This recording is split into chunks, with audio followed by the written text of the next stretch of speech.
What up, ANCAP? How are you, brother? It's buffering? Oh, because I had to do some maintenance.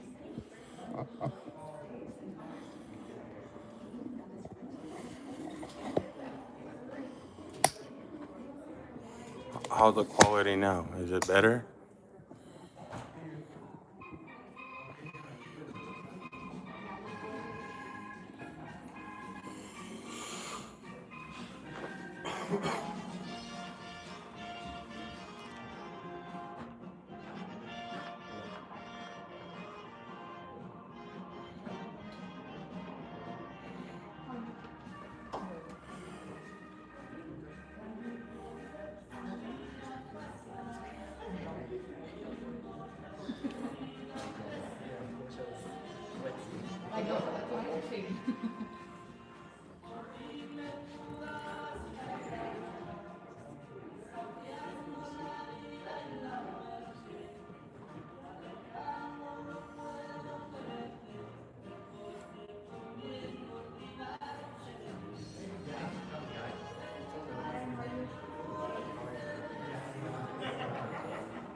Good afternoon, everybody. Thank you all for coming out today. I know there's a few candidates that are coming in now. If you are a candidate, if you haven't received your questions, just come up here to the front and we'll hand you your questions for your review. And then in just a bit, we'll head to the back and have a review of the rules. And then we'll get the show started.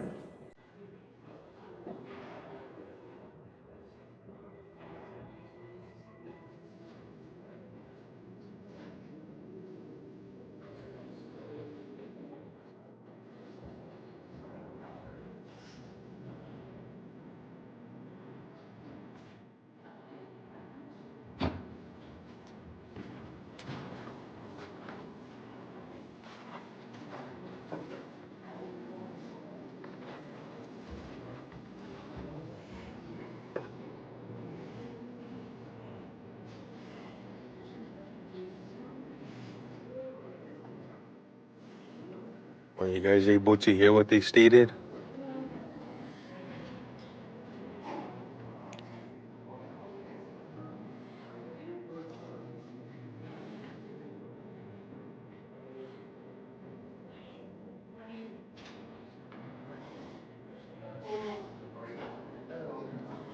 Okay, because they didn't let me put any microphones on the stage. So, thank you.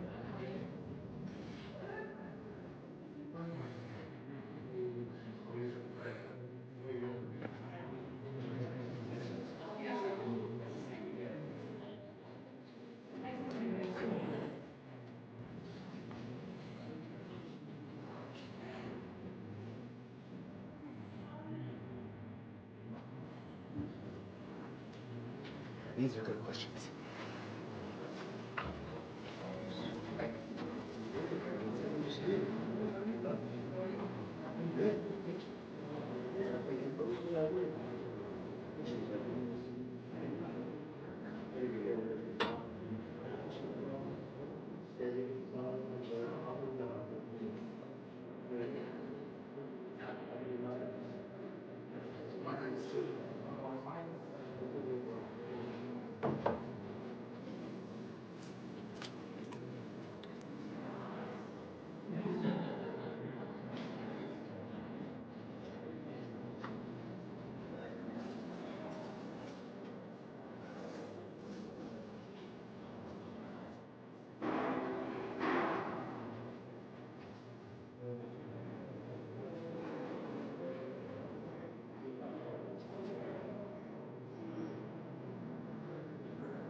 Wyatt told me hotel prices just dropped. Now we can climb the rooftops rolling for travel hacks.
There's not a big turnout for this. It's like 15 more minutes to start, and it's like dead.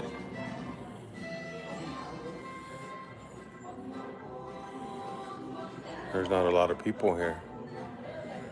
I say the most, there's like about 30 people, the most here. If that. But As you can see, there's a lot of empty chairs.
Stephen, my name's Laura Seeds. I'm Junior's tia.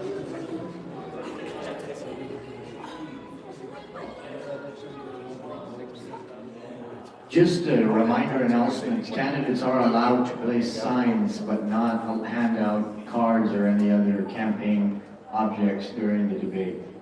So candidates are welcome to place signs here at the front of the stage, against the walls. Nothing on the walls, of course, because they don't want to damage the walls, but candidates are more than welcome to put signs in the front or against the wall.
Juan, do we have any listeners there on Zoom? Okay. So the Zoom link is available on KDC Radio's Facebook page. It's also going to be broadcast on KDC Radio Live. If you guys want to let anybody know, that information is out there.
All right, if I could have all the city council and municipal judge candidates up here on stage so I can take you to the back and we'll explain the rules and then we'll get started with the debate.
Does anybody know where Councilor Peggy Sue Martinez is? Outside. Could somebody go get her and so we can explain the rules to everybody? Or I'll go get her.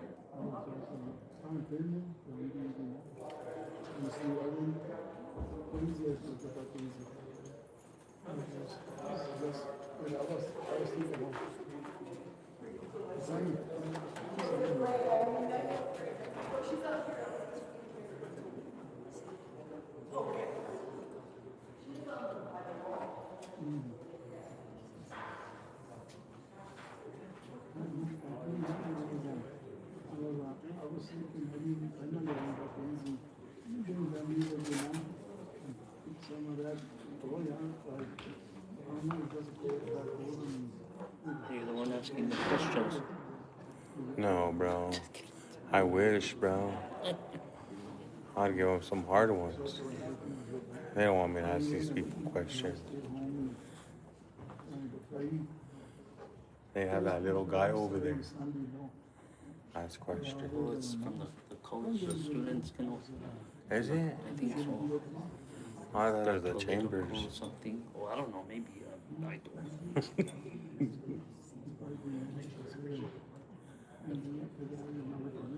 I wish it was Ashley. I would have gave him in a pie.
Thank you guys for coming in and see how the show goes.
I gotta represent. I'm with the dark side of the force now.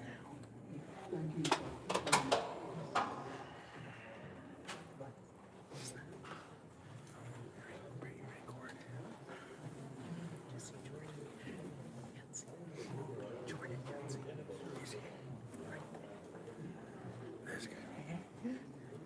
That's Jordan. Get the fuck out of here.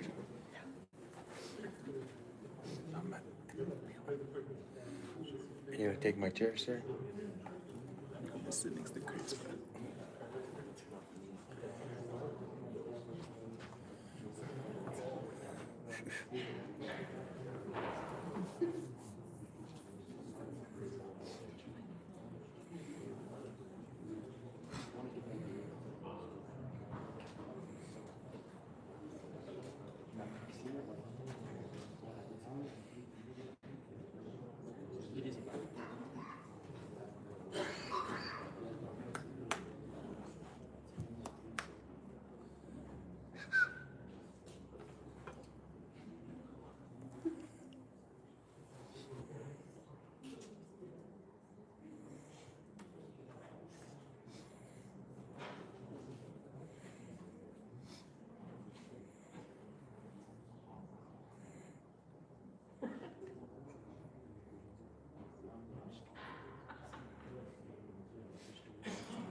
Good to see you too, John.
All righty, good evening and welcome everybody to the 2026 Espanola Municipal Candidate Debate and Forum hosted by the Espanola Valley Chamber of Commerce.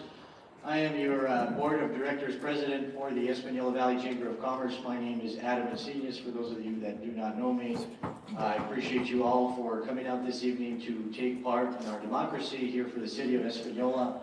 We also have some very esteemed candidates here who have decided to run for public office, and I commend them for that, taking the time out of their day to be here to answer these questions as well. The Chamber is very happy that they are here to answer all these questions. We also have two of our members of the Board of Directors here in the audience this evening or this afternoon. We have Ms. Sandra Gonzalez from Farmers Insurance, and we have Ms. Sylvia Bustos from Zia Credit Union there in the back. And let's see, we'll go ahead and get started with the playing of our national anthem. If everybody could please stand.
Okay, first up is for District 1 City Council, and you can stand up to introduce yourself as I call you.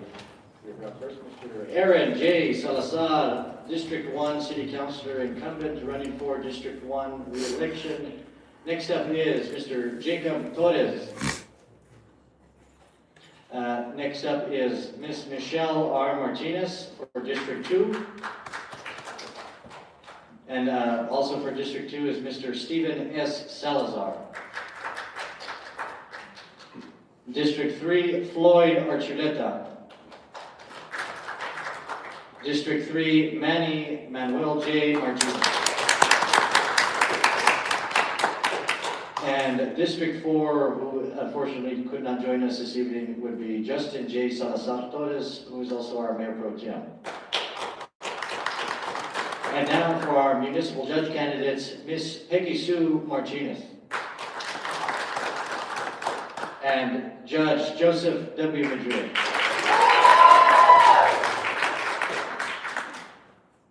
Thank you to each of these candidates again for participating in this forum tonight. I will now invite my colleague, Ms. Sandra Gonzalez, to read the political non-disclosure statement on behalf of the Espanola Valley Chamber of Commerce. Good afternoon. The Espanola Valley Chamber of Commerce does not endorse or oppose any candidate. We do not promote any specific political ideology. We serve only as host and facilitator for the forum. Thank you. Thank you, Sandra. Okie doke. The rules for the format for the forum as follows. This first block will be the City Council and Municipal Judge candidates, which is 9 total candidates, minus 1 that is missing tonight, so that's 8. So we have 7 City Council candidates, minus 1, which is 6, and our 2 Municipal Judge candidates. Each candidate will be asked a question as we go down the line.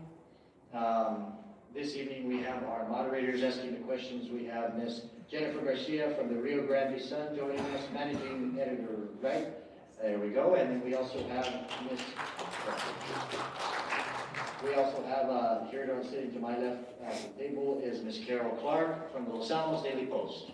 And then myself, Adam Macias, I represent the Espanola Valley Chamber of Commerce and Kelly Cerrillo. So there is 38 total questions in this block, and each candidate is entitled to a 2-minute response. It is going to be timed. Once the bell is rung once, you only have 1 minute left, as we went over back there. And you hear the bell more than once, your time is up. Each candidate also has 2 rebuttals or responses, 2 minutes long each, to make an additional point, clarify or correct something, or respond to another candidate's comments. I think that's all the rules that we have now for the first block. After the first block concludes, we'll move into the mayoral debate, but that'll be later on. Okie doke, we'll get started.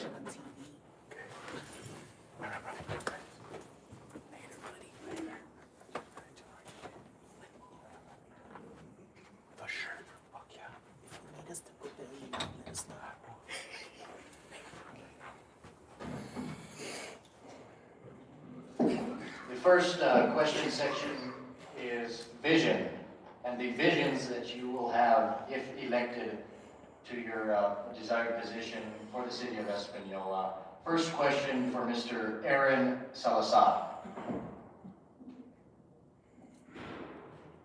What is your vision for Espanola 5 years from now as a city council member?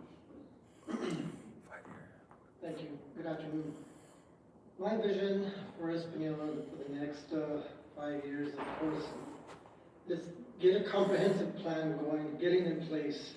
What are we going to do for our community, our enforcement, our law enforcement, our fire? We need a plan. What are we going to do?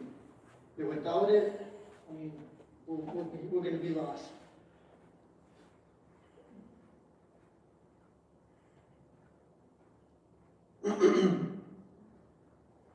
How do we come up with that plan? Working together as a council, as a team, you know, instead of bickering, fighting, we need to be one. And we need to work together, most of all. Most and foremost, we need to work together. Without being together, we cannot come up with anything. A plan needs to be done. A plan for each department, for the roads, for sewer, or whatever it is, we need to have something in writing, something to look forward to, something that we can work towards, something that, you know, something that we're going to get done, that needs to get done. It's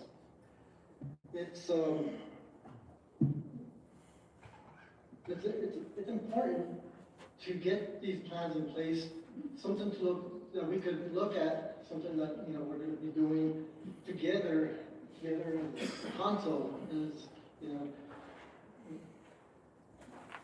that's my answer. Thank you. Mr. Aaron did not use his full time, so we'll go ahead and move on to the next candidate, which is Mr. Floyd Archuleta. Second question.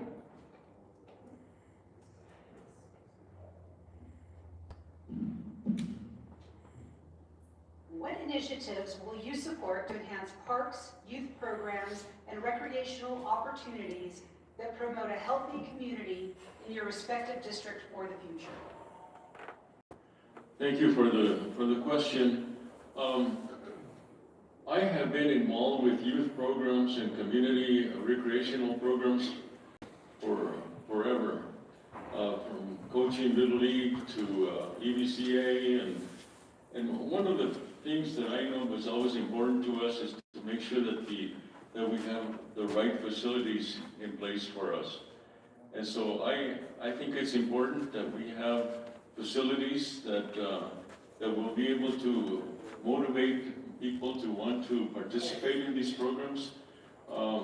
It's always a good idea to have town halls where you call people in and you get input as to exactly how people are feeling and what it is that they're interested in, and try to accommodate those needs as much as we can. Grants are very important so that we can go out and find the right facilities and the funding to bring those facilities to par.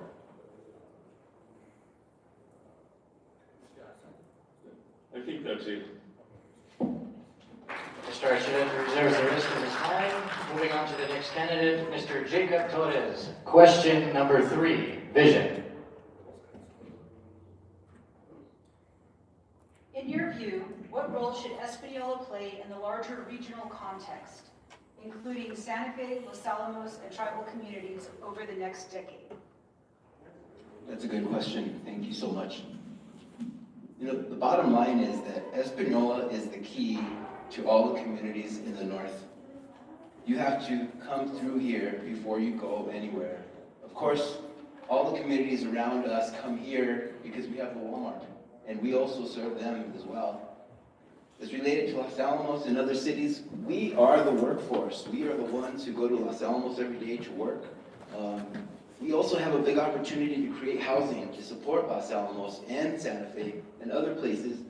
So the bottom line is that we are, whether we admit it or not, an amazing community. We are the key to all of these communities, the pueblos as well.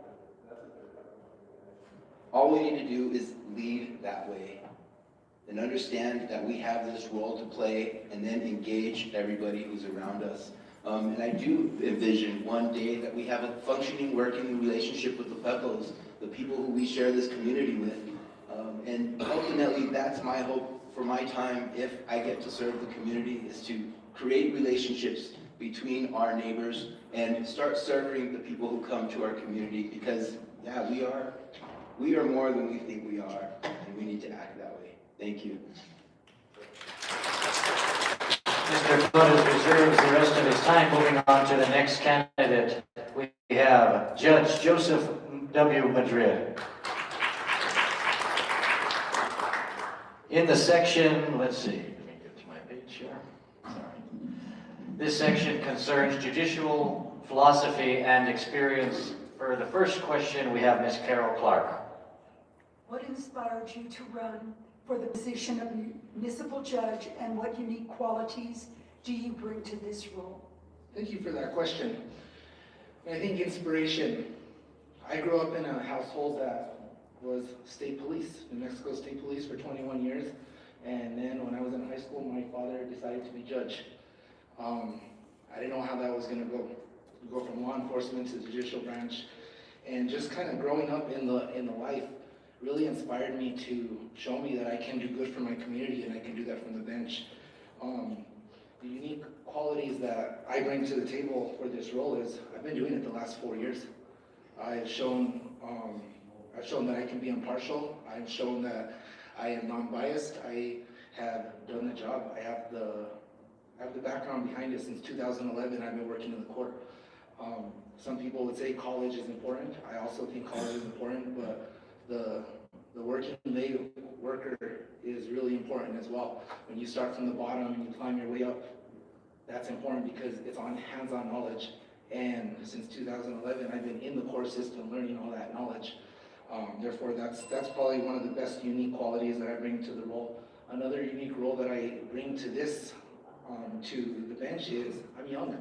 Not saying anything old people, but I'm young. I feel like people can relate to me.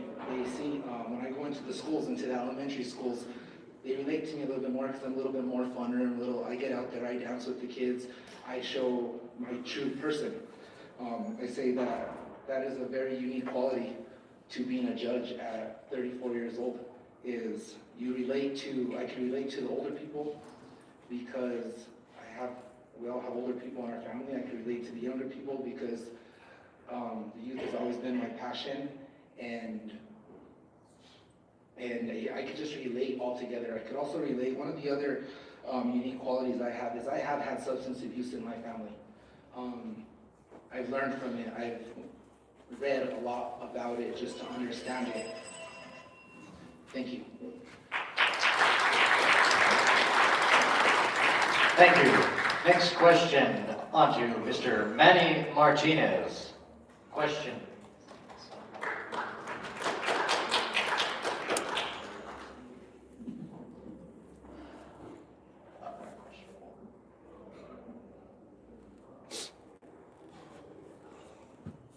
Question for vision. What specific projects or investments do you believe are essential for achieving your vision for Espanola? Thank you for the question. Specific projects and investments, I think our biggest investment is in people and collaborations and working with our neighborhood, whether it's with our fellow pueblos or with our neighboring counties. Espanola is unique, and the fact that we do have 2 counties within our city. We also have 2 pueblos within our city that we need to learn to work with. As far as the vision, we're a major city that has a river running through it, but we don't utilize that. We could be having a river walk through businesses. We have a whole community of artists of different types, both native and non-native, that we could be utilizing. Most of the art that goes out to Taos or Santa Fe come from Espanola and its surrounding areas. And I think that that is one area that we need to we should focus on. Also our agriculture. There's a lot of, I think we have a lot of untapped investments just within our people itself. And I think if we start to invest in them, it'll come back to Espanola itself. We can't just go with investments as far as grants or seeking. I'm not saying that we shouldn't, we should, but they're not long-term. Long-term is creating businesses, and that's what's going to sustain Espanola. Because we can't continue to just raise rates, we can't continue to raise taxes, but we can invest in businesses.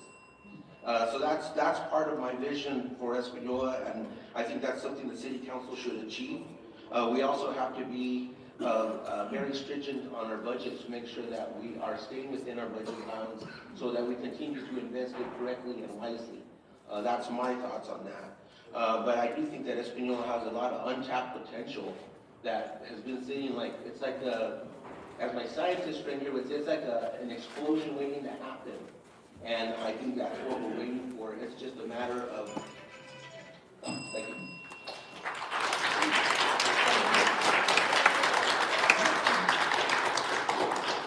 The next question is for Michelle Martinez for District 2.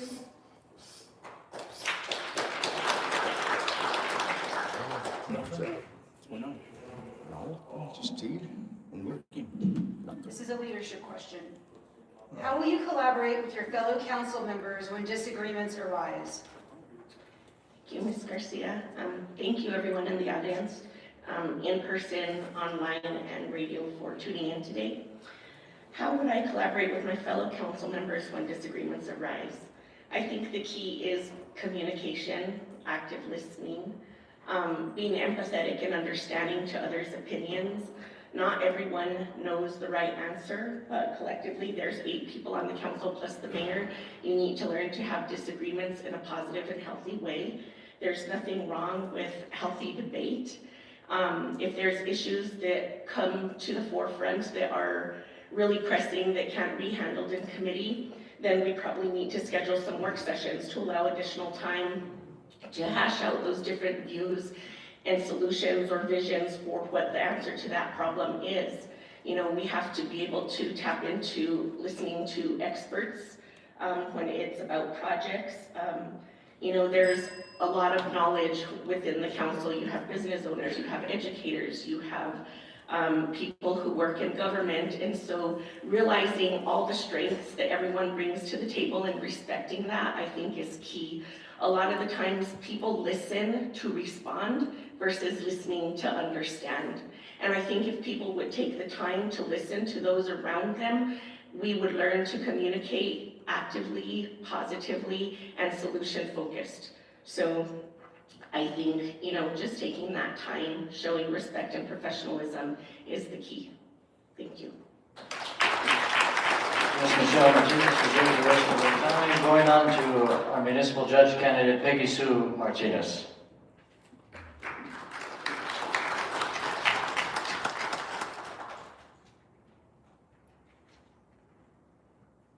Which provision of the New Mexico Code of Judicial Conduct would be most challenging to uphold in Espanola, and how would you ensure compliance?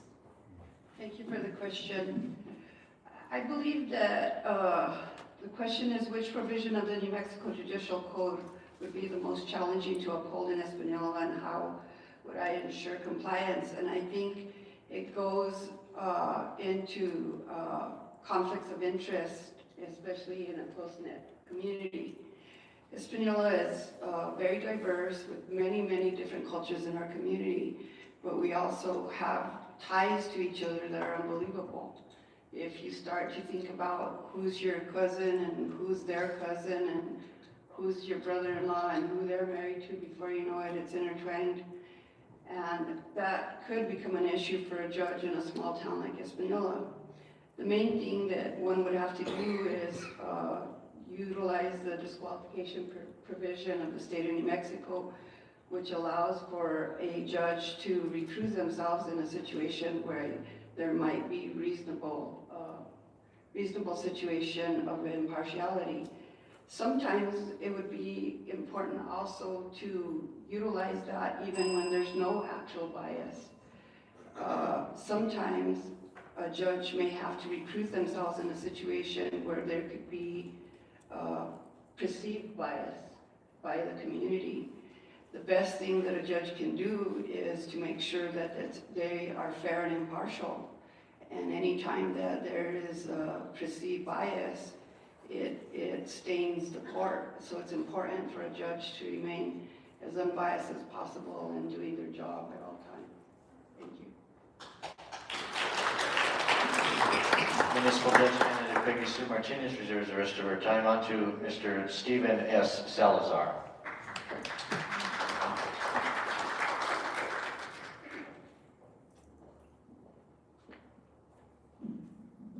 What strategies do you have for engaging citizens beyond just the election season? Thank you for the question. I appreciate these are tough questions, but you know, one thing that you have to do to engage your community is outreach. You have to communicate, you have to have ideas, and you have to be willing to meet people. Understand that not 100% of people want to get involved. It's only a percentage of people that get involved and do the work. But there's no, I mean, you can put that aside and make sure that you have outreach. Make sure that you communicate what your plan is going to be for the city. Just for instance, a lot of people campaigning through this season now, people don't know where to vote. And I don't know why they didn't get the memo of where to go vote, to early vote at City Hall. And I tell people you have to vote at City Hall. So I think some people just aren't getting clear communication. There's a lot more ways to communicate besides just social media, but I think outreach, I'm a big believer in outreach, and outreach is meeting people at the stores, meeting people at schools, meeting people at church, meeting people at their homes, having meals with people, and just getting to know people and communicating people, not just during election season, but 24/7, 365. Thank you. Mr. Salazar reserves the rest of his time. Moving on, back up the list to Mr. Aaron J. Salazar.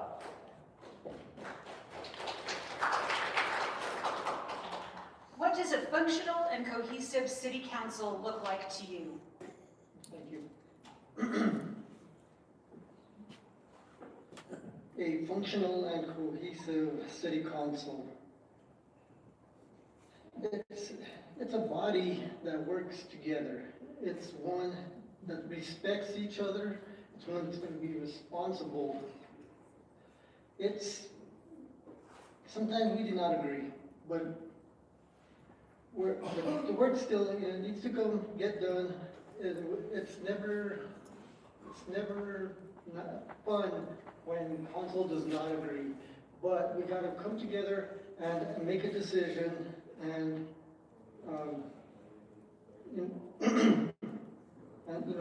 to a peaceful decision. Also, a functional, cohesive council has to come to responsible conclusions for our budget. Passing ordinances that are brought up from other councilors, looking at them deeply, see what effect they're taking into the community, and follow through with, making good decisions, especially for ordinances.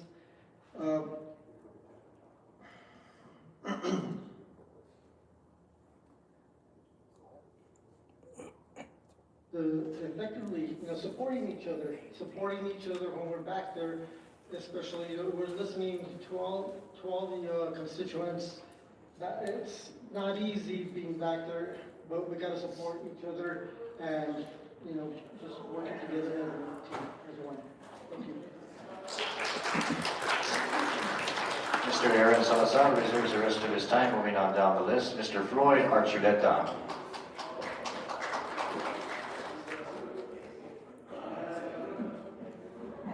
What leadership qualities do you think are essential for a successful city council member, and how do you embody them? I believe that ultimately we all have a common interest in the city. We all would like to do what's best to move our city ahead. So I believe there is a common interest between all the candidates. There are skills and that are essential for people to be able to function at that level where you need to make decisions. So I think education is important, especially these days. There's the era of technology.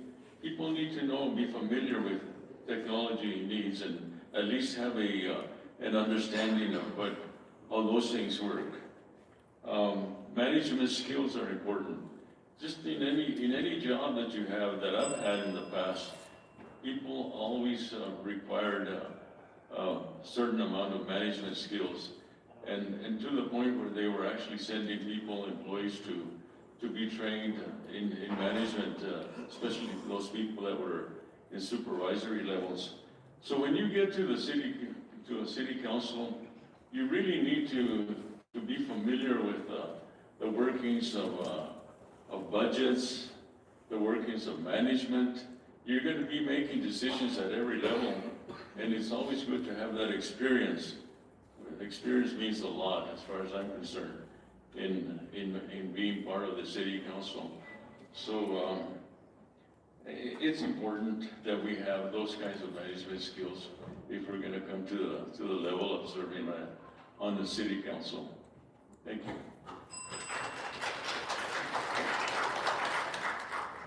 Mr. Archuleta, now Mr. Jacob Torres.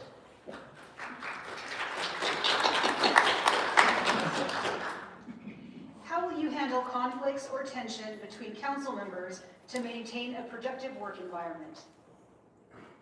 Thank you for that question. So we'll get personal a little bit. Why is Jacob the way he is?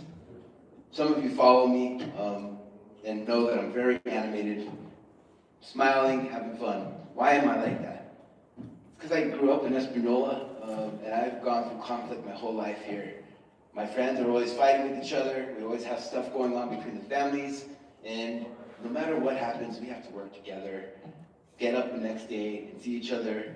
So my response has always been to bring a smile, be positive, and try to come back again to work together. So as far as conflict resolution, yeah, we're going to be in that room. We have a $4 million deficit. We're going to have to work and make some tough decisions that we all don't agree on. And the bottom line is that I've been part of so many teams over time. We've battled between other professionals. I used to work in the restaurant industry, and I don't know if you guys have worked on a Friday night and you're busy and you're slammed and you're fighting, but you have to pick up and get back to work. I've experienced those. I've been part of it. I know when we can say we need to take a break and come back to this. And ultimately, that's it. I bring a positive attitude and a willingness to work together and bring the team back together. And I really feel that I can play that role. So thank you so much. I appreciate you. Mr. Jacob Torres is the rest of his time running on down the line to Judge Joseph W. Madrid.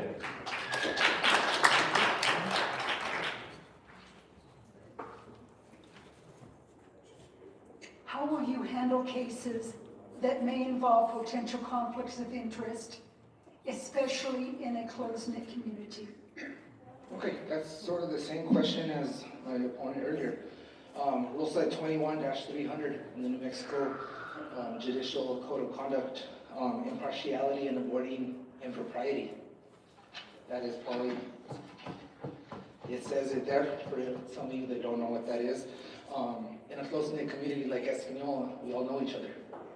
Everybody knows everybody's cousins, we go to school together, we graduate, our kids go to school together, and that's most challenging, but it is also most important, because the requirement of impartiality and avoiding even the appearance of impropriety, that is most important, and I'll tell you why. It's not just because, the challenge isn't whether I can be fair. That's not the challenge. The challenge is that the public has the confidence in me to be fair. So when any conflict in the courtroom would arise, there's options that I have. First of all, making sure that the court is completely transparent. If there's any, if there are any type of disclosures that I need to disclose, I disclose at the proper time if needed, or a recusal. Recusing yourself and bringing in an alternate judge is the best way, because at the end of the day, you want anybody to walk into your court and feel like they have a fair chance. They don't want you to sit there and say, well, the other day they were here with the police department and now I'm coming in and they're best friends and I don't have a chance here in court. So that's where that comes in, your transparency, knowing when you shouldn't be part of something, when you have a conflict, recusing yourself, and making sure that your biases are, there's no biases and you stay impartial, because that is the most important. Everybody should be able to walk into the Espanola Municipal Court, see the judge, and feel like they are going to be treated completely fair. That goes outside of the court too. I can't go to a basketball game and vote for the color red, vote for the color red, vote for the color red, and the color blue is sitting there, because that shows a bias, even if it's color red to color blue. I have to treat everybody the same. Thank you. Moving on down the line, Mr. Manny J. Martinez.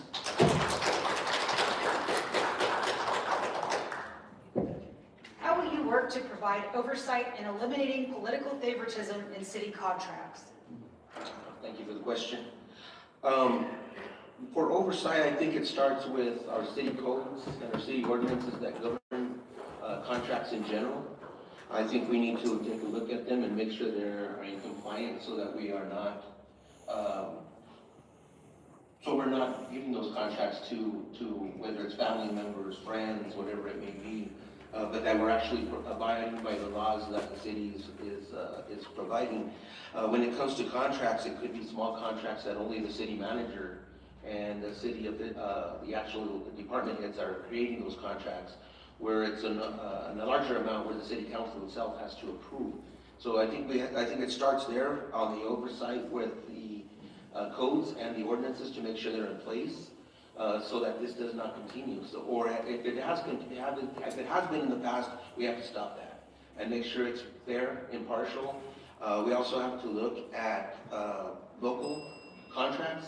Of course, we would love to give all contracts that we possibly could to our neighbors and people that are here within the community. But above all, our goal needs to be for the best of Espanola and financially for the best of Espanola. And that might mean having to go outside the community for certain contracts, if that's what the code and the ordinances state. So I believe that's where we need to start for oversight, so that we stay in compliance. Mr. Manny Martinez, thank you. Moving on down the line, Ms. Michelle R. Martinez.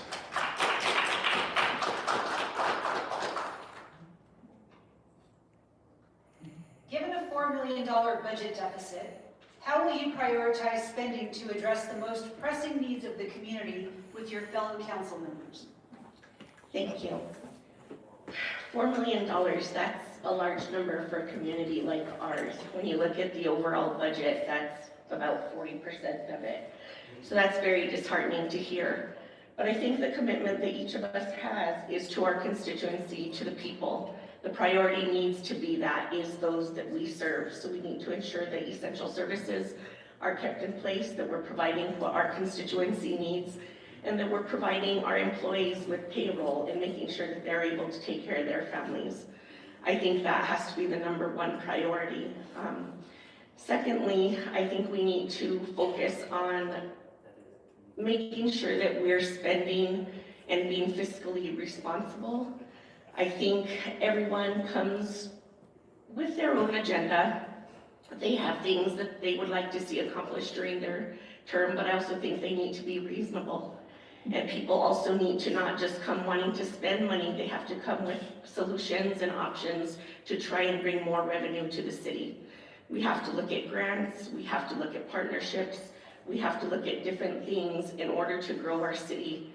The budget is pretty stagnant. It hasn't grown much. I was on the council 12 years ago, and it still sounds like it's there, but the spending is excessive and not acceptable at all.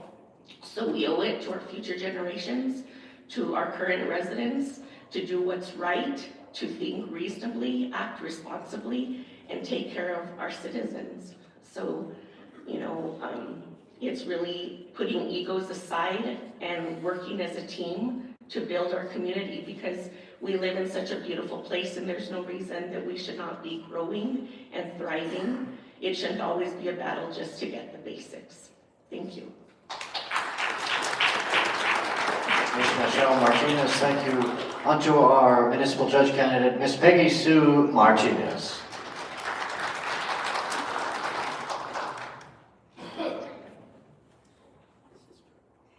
In your view, what is the most significant challenge facing the Espanola Municipal Court today?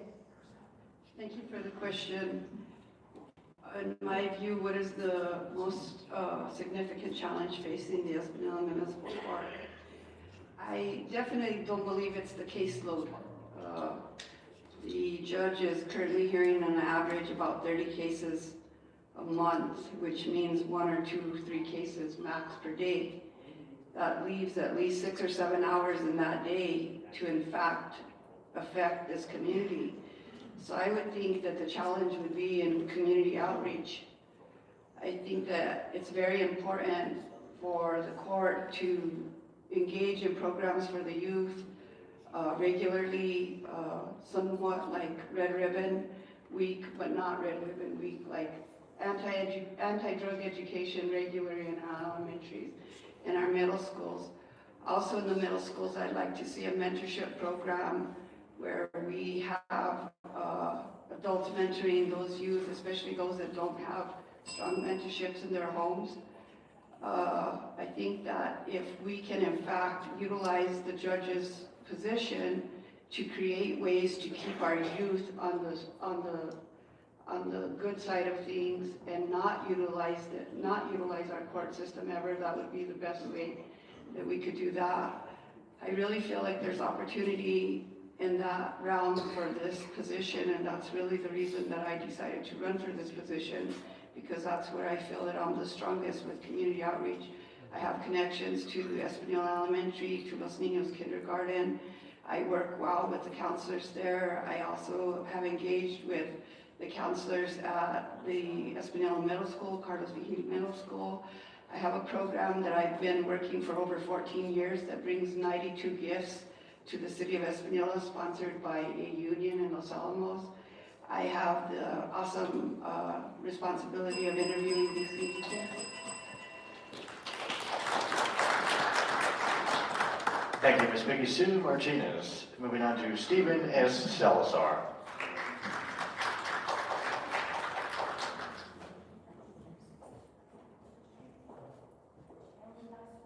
What methods will you advocate for to generate new revenue for the city while ensuring that residents and small businesses are not overburdened? What question was that? Is that budgets and finance number 3? Yes. Got it, okay. So what needs to happen is economic development. I think the city needs to hire a person focused on economic development, somebody who's educated, somebody who's experienced, somebody who has a proven track record on economic development, and somebody who can attract businesses here to the city, not only big businesses, but small businesses also. Those are duties of somebody who works in economic development, who specializes in economic development. The other thing that the city could do is possibly collaborate with Los Alamos or Santa Fe to to kind of create an economic development for Espanola, we do need new revenue, but part of the problems for Espanola is not enough people are buying local. Something that is really, really important that we need to do is buy local here in Espanola. There was a question asked about budgets and finance given a $4 million budget deficit. I don't think that's accurate. I talked to city finance officials this week, and there is a little bit of a deficit, but we're waiting for the last quarter GRTs to come back into Espanola. It's important when you work with budgets, every department head has a budget, and they have a 12-month budget, and they need to stay within their budget. But going back to economic development, we do need to spend local, we need to buy local, and it's something that's very important. We need to outreach to our community and let them know and educate them that everybody needs to buy local here in our community. Thank you. Thank you, Mr. Stephen S. Salazar. Moving back up to the top of the list, Mr. Aaron J. Salazar.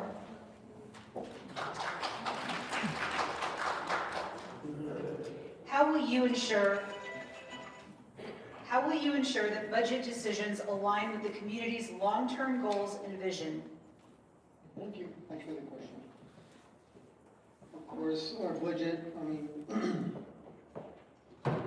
budget decisions, aligning with the community's long-term goals. We working hard with our finance department. Our finance department now is run by, it's a great team. At City Hall, it is a great team now at the moment, and always working with them closely is the main. But we got to reestablish trust, reestablish the trust and transparency with the community by adhering to our strict deadlines of our budget. What we do need to do is, hasn't happened a lot, but now ensure that our quarterly financial reports are given to the council, and seeing, that way we see where we're at, what we're doing, and and also what we need to do for the budget, the decision aligning is, we gotta maybe implementing and maybe an independent financial oversight board, maybe prevent something, maybe. We got also prevent the revolving door of our finance directors and, our budget shortfalls. But right now, like I mentioned, our directors, in that corner of City Hall, our directors, the employees he has under him, their communication is great with them right now. It's a great team, and I hope they stay, we keep, because they're great right now. Thank you. Mr. Aaron Salazar reserves the rest of his time. Moving on to Mr. Floyd Archuleta.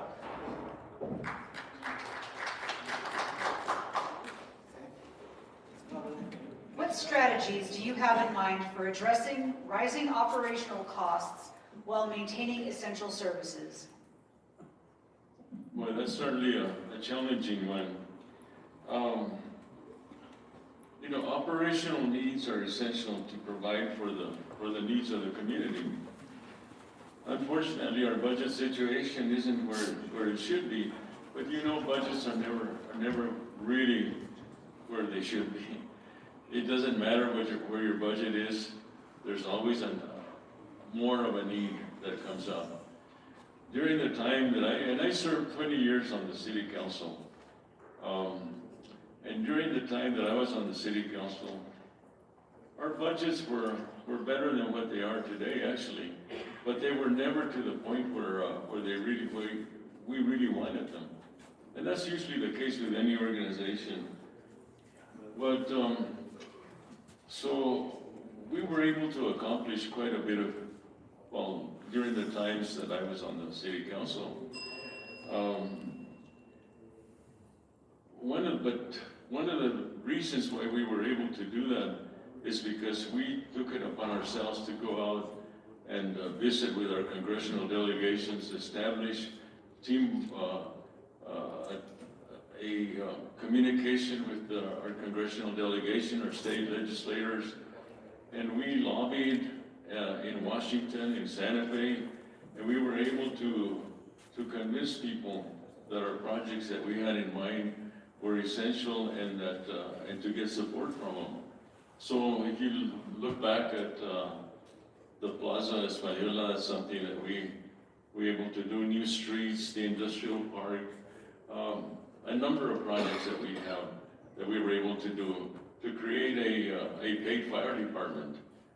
We did that. We had a paving crew that we set up in the city, and so is that the anyway? I'll continue with that. With my next question, Paulo. Thank you. Moving on down the line, we're going to give our municipal judge candidates a chance to catch up on their question line. Going to Judge Joseph W. Madrid.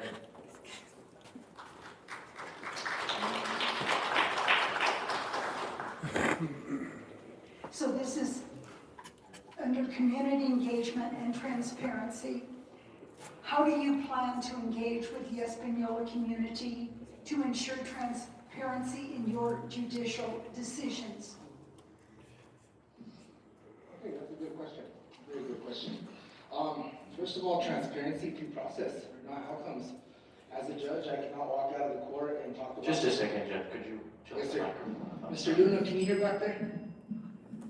Perfect. Making sure they can hear on Facebook. So, transparency through the process, not outcomes. As a judge, you cannot walk out of the courtroom and discuss your decision making. In the courtroom, what I like to do is, I like to take it slow. I like to give everybody their rights. I like to explain the process of what's going on. I want to make sure everybody understands.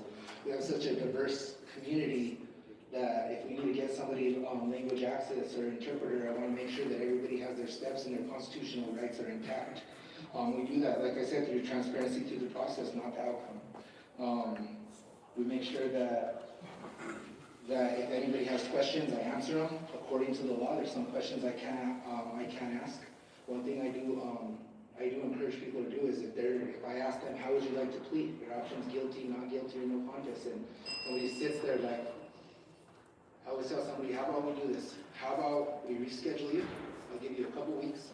You can go out into the community, find yourself an attorney. I can't give you any advice as judge. Find yourself an attorney. They get free consultations. Ask those questions.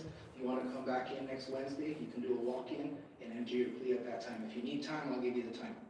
I'm not here to rush anybody, but it's being transparent with everything from your rights to your decision-making inside the courtroom to just making sure that everybody is treated fairly in the courtroom. That is how the best way that a judge can be transparent in the courtroom is by making sure that everything's followed, everybody is treated equally. Yes, every case is an individual case, but the procedures are pretty much the same for everybody. Just making sure that the litigant, the person in front of me, understands each part of what they're going through. Because if you don't understand something, you're not going to feel like you've been treated fairly. You're going to feel, I don't understand that. Thank you for the time. So our next municipal judge candidate is Peggy Sue Martinez.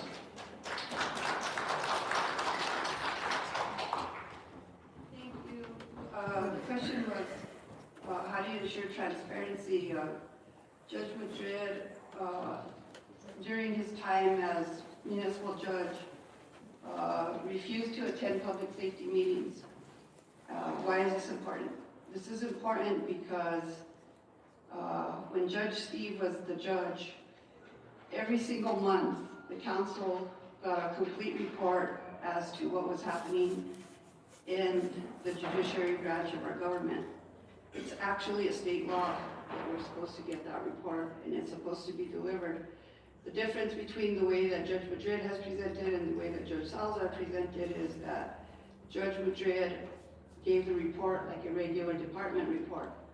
Judge Salazar actually got himself on an agenda and presented it publicly. What's the benefit of that, you would ask?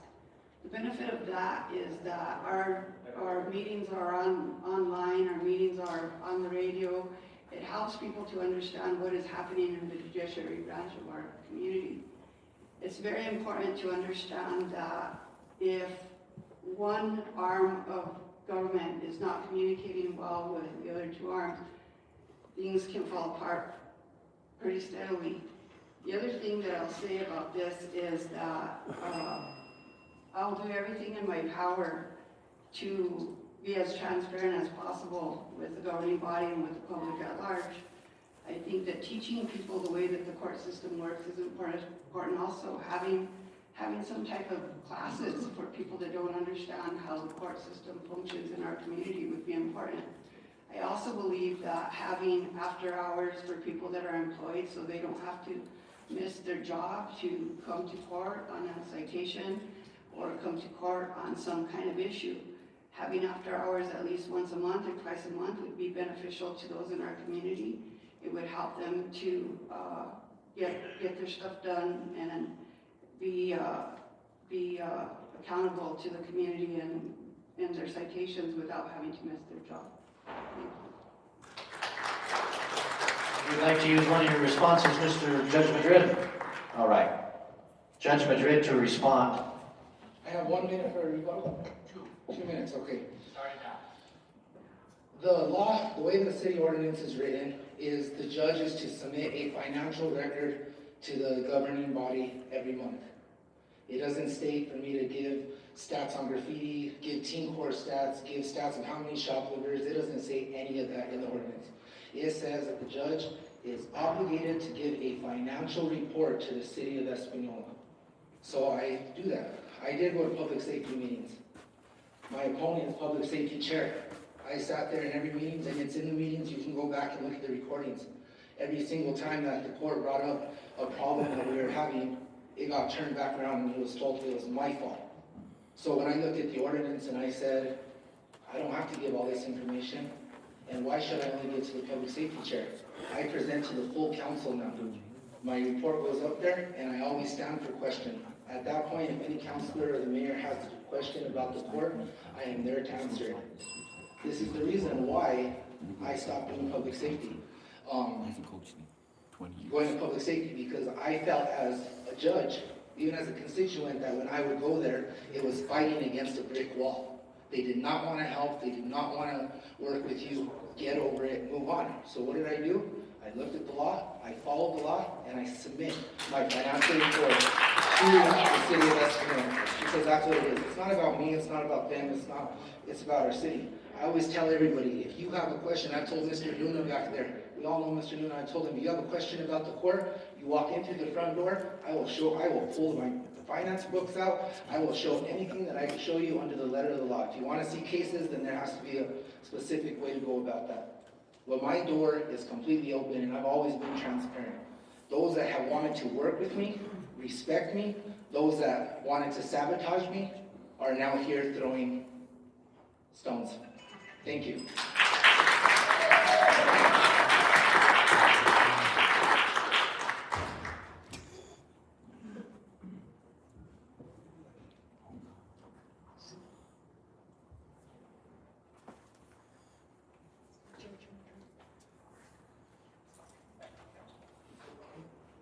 So we're going to continue with the council candidates now. Next up is Jacob Torres.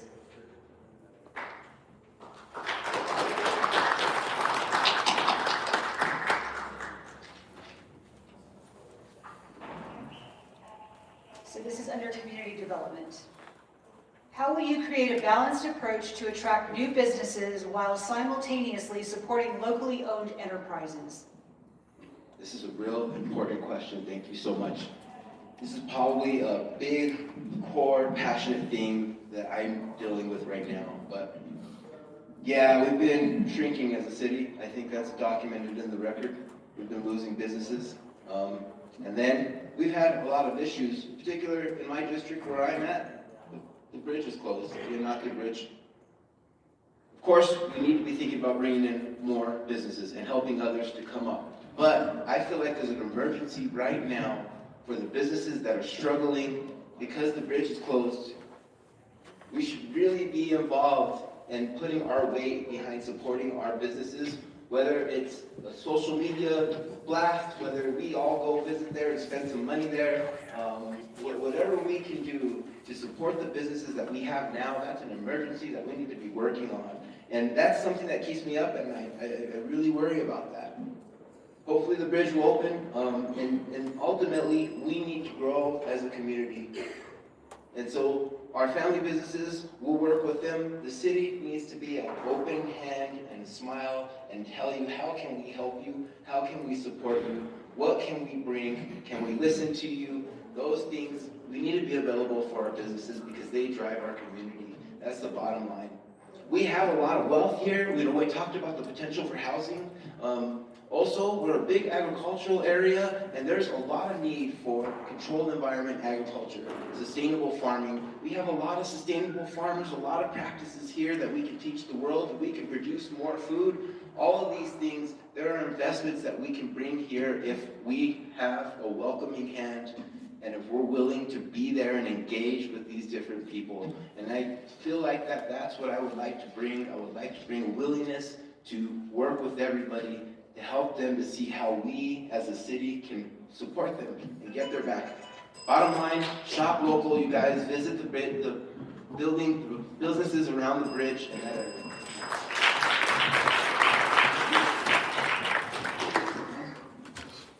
Moving down the line, we have Mr. Manny Martinez.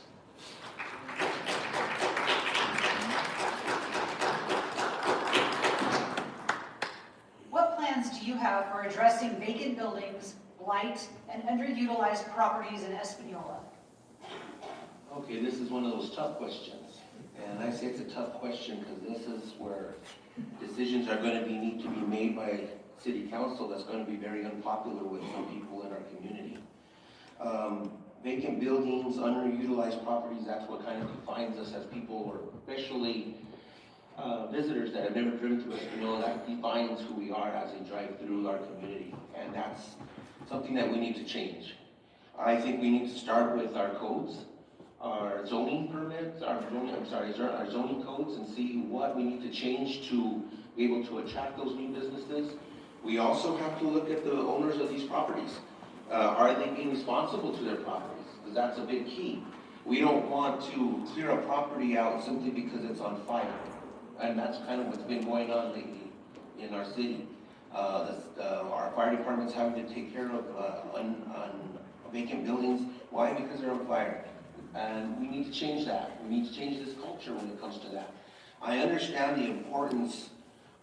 This was my grandfather's building. This was my great-grandfather's building. This goes on for generations, but doesn't mean we have to leave the building in the condition it is. I think if we really want to honor those that came before us, then the best way is to utilize those buildings to the best potential and the properties as well.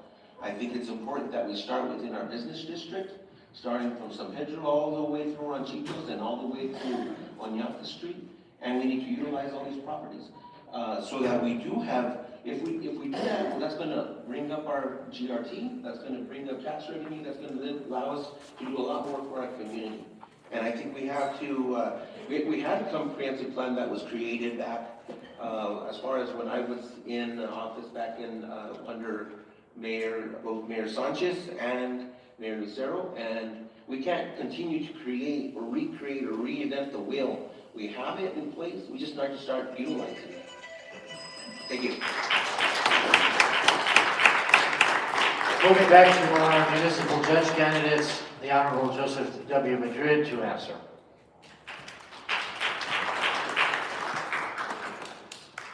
Again, under community engagement and transparency, how do you view the balance between a judge's role in enforcing the law and their awareness of community values?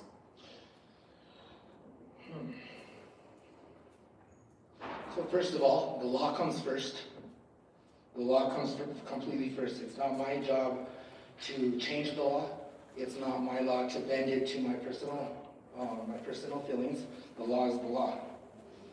With that said, knowing what our community values are, this is kind of the same question I answered a little bit previously, just worded a little bit differently. But transparency, being with how we conduct proceedings in our courtroom, it's the same thing. Decisions made by the law and the facts presented, procedures must be clear. and fair. Our community values shouldn't ever affect a judge on the bench because we follow the law. There's a law book that says for unlawful use of a license, revoked status, anywhere from a minimum of 7 days in jail up to 90 days in jail up to a $500 fine. That's what the law says. When somebody is looking at that charge specifically, I let them know. 7 days, there's nothing I can do about it. Fine off, you have to serve the 7 days in jail. Being transparent but we're also knowing about awareness in our community. That might be bringing in a translator, knowing that the city of Espanola, we don't use y'all around here. I would never use y'all in the courtroom, but it's just a little example of how we know. The law is the law. In another breath, we have to also take the community issues and awareness into how we treat litigants in our courtroom. Thank you. Thank you, Judge Joseph W. Madrid. Next question to municipal judge candidate Peggy Sue Martinez.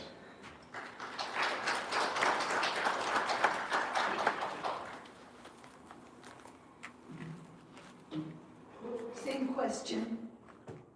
How do you view the balance between a judge's role in enforcing the law and their awareness of community values? I think our community is very different in of itself. Espanola is a real city of faith. Even though Santa Fe is called the city of faith, I believe that people here in town are very faithful and very God-fearing. I think that plays a role in people's morality and what they expect from a judge in our community. At the end of the day, everybody wants Espanola to improve. The only way it can improve is if we dole out the law fairly. We have to support our police department. It is critical that the judiciary branch work with the PD in an effective relationship where police officers feel valued in the job that they're doing. If tickets are getting dismissed one after another, that doesn't help Espanola. $17,000 of fines in the city of Espanola is not sufficient. People need to understand that if you break a law, there's ramifications for that, and accountability to the community should come into play. Thank you. Councilor Peggy Sue Martinez reserves the rest of her time. Moving on down the list back to our... okay, Judge Joseph Madrid to rebuttal using his second response. Do I only get two? 2 minutes. No, Yeah, you only get two responses to use. Okay. And they're each 2 minutes, starting now. I respect everybody. I don't want this to come off as disrespectful, and I apologize if it does. There's two issues right there in that answer. First of all, the judge has no business working with the police department. That is an ethical violation. How does the defendant in the courtroom feel like they can be treated fair if the judge is over there working with the police department on issues? Big judicial code canon right there.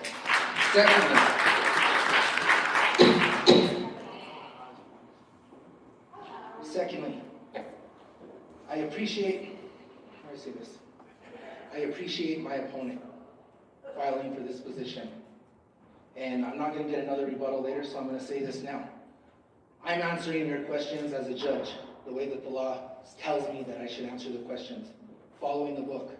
My opponent is not answering questions as a judge. She is answering questions as a city councilor. We cannot go and make programs and create programs. We follow them. We do not work with the police department. You have to be fair, completely fair. So I just wanted to point that out. I used my rebuttal because I wanted to point that out because I don't think I'm going to have another opportunity to. But I'm answering your questions as a judge under the judicial code of canon because I know the code of canon, the code and the canons, what I can and cannot do. Sitting here and saying I'm going to work with the police department, the court only has so many cases. Public safety chair, when I was bringing up these issues the last couple of years, where were you? It's ironic that we bring it up right now and try to throw me under the bus, but that's not going to happen. Because I've been doing judge for the last 4 years. I've been transparent. I've been honest. I have voiced my opinion on not just one counselor, but all of them. It's working together is the key. The question about Espanola, challenges facing Espanola, that is it. That they don't want to work at the legislative branch. This new administration will work with me, whoever it is. Councilor Peggy Sue to use one of her 2 responses. Thank you. 2 minutes starting now. Thank you, Judge. When I say working with the PDA, I don't mean necessarily in the courtroom. I say in the community. There are many ways that we can interact with each other without being unethical. There are many ways that we can do this. We can work together in our schools with mentorship programs, and we can do other things that are positive for this community, working together as 2 departments. That should not be a problem or an issue of being unethical. Concerning other things that were mentioned by Judge Madrid, you know, I felt that it was important to run for this position because I feel that there's not enough community outreach happening from the judicial branch of the community.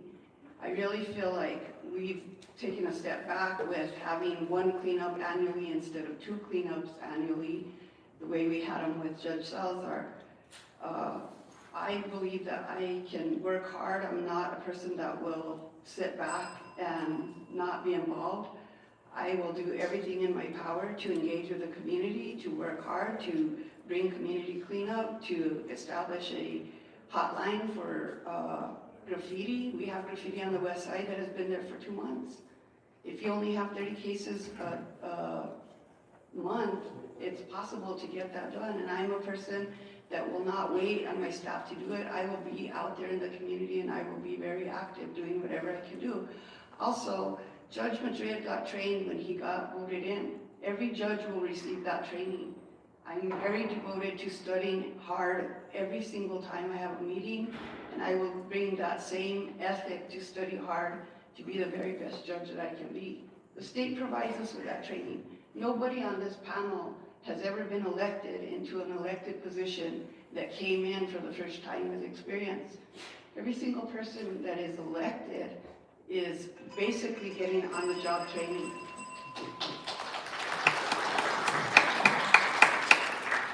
Moving back to our city council candidates.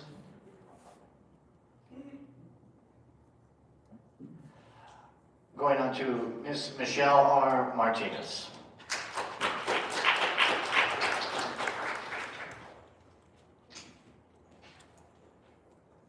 What strategies will you advocate for to improve housing availability and affordability for working families and young residents?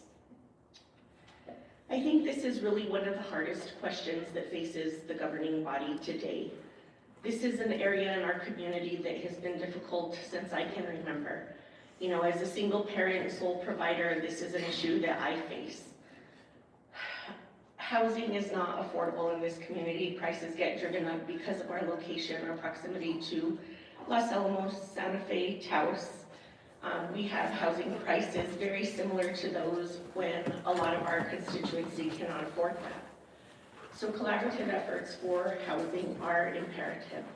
We have to partner with housing authorities, but I would like to see that be a little bit more fair. At one point, you know, when I was looking at buying a home, I looked at the housing authority in Santa Fe, and it's interesting because those programs, the city of Santa Fe puts basically a lien on the property for $100,000, which helps reduce the cost of the home that the individual buyer or family needs to mortgage.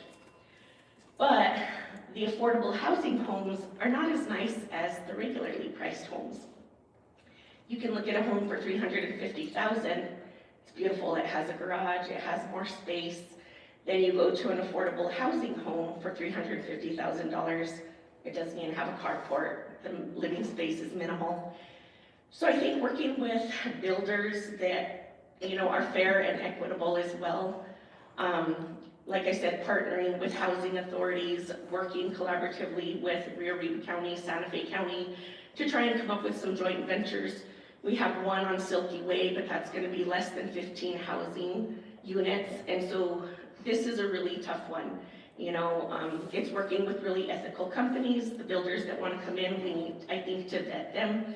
We have problems on Camino Miramontes with the roads because that wasn't included when that structure came to fruition. Thank you. Moving back to our municipal judge candidates, the Honorable Judge Joseph W. Madrid to answer. You guys are gonna get tired of me. This is under case management and court operations. What is your approach to managing caseloads effectively while ensuring timely justice for all parties involved? That's a good question. Thank you for the question. What is my approach? My approach is I have a team. I make sure that when we are on our busy days, which are usually my Tuesdays and Wednesdays of the month, I believe this last Wednesday I saw over 42 people in one day for traffic court on a Wednesday morning.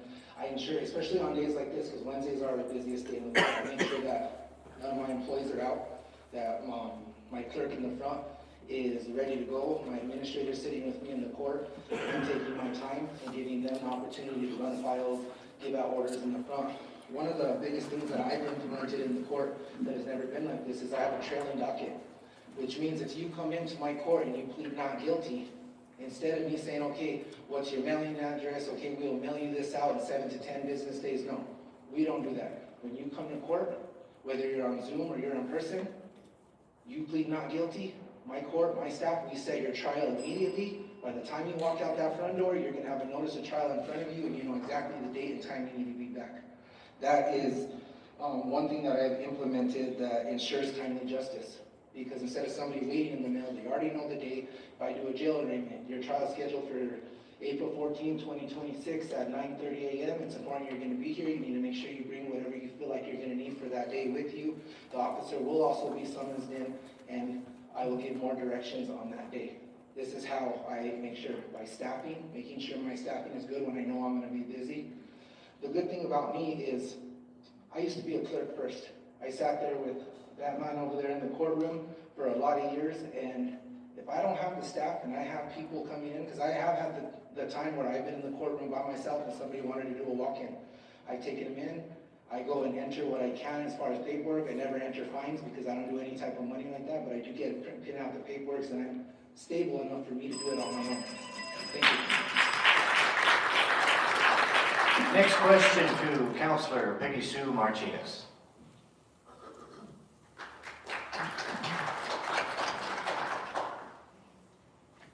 So again, under case management and court operations, the question is, how would you handle a situation where a defendant is clearly in need of social services rather than punitive measures? I really believe that it's important for the court to take every issue that the defendant is experiencing into their decision-making process.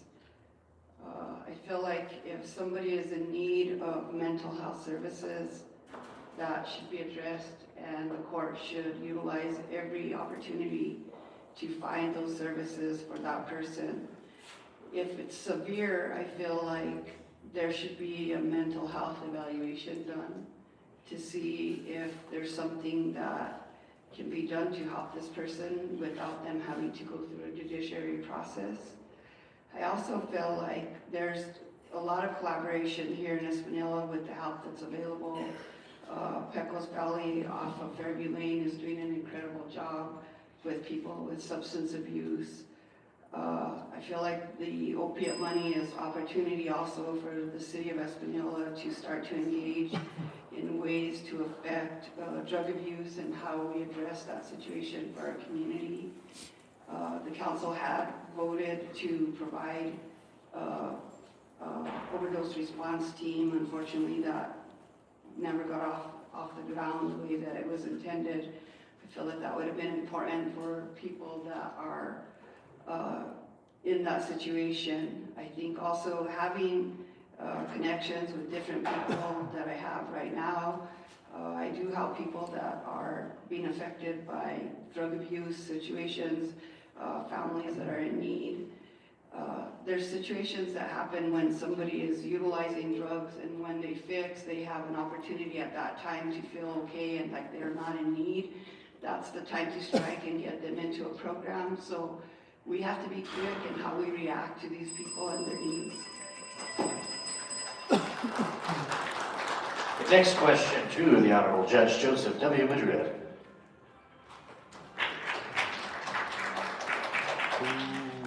So under ethical and legal considerations, how would you deal with situations where you believe a law or statute may be unjust or unfair? That's a good question. How do you deal with the situation where you believe a law or statute may be unjust? That's that's the most important part, where you believe. As a judge, the law is the law. Whatever my belief is, whatever, if I feel like it's not what it is, the law is the law. I don't stray away from the law, I don't create my own law, and I don't bend the law to my own will. The law is the law. If I feel like it's not, that's just my own personal bias. When I get on that bench and I sit on that bench, all my biases go all the way, I center myself, I hear cases, I follow the law, I lead with my heart, and I show compassion. That's probably the best answer you can get on that one, I hope. Thank you. Thank you. Judge Joseph Madrid reserves the rest of his time. Next question, Councilor Peggy Sue Martinez.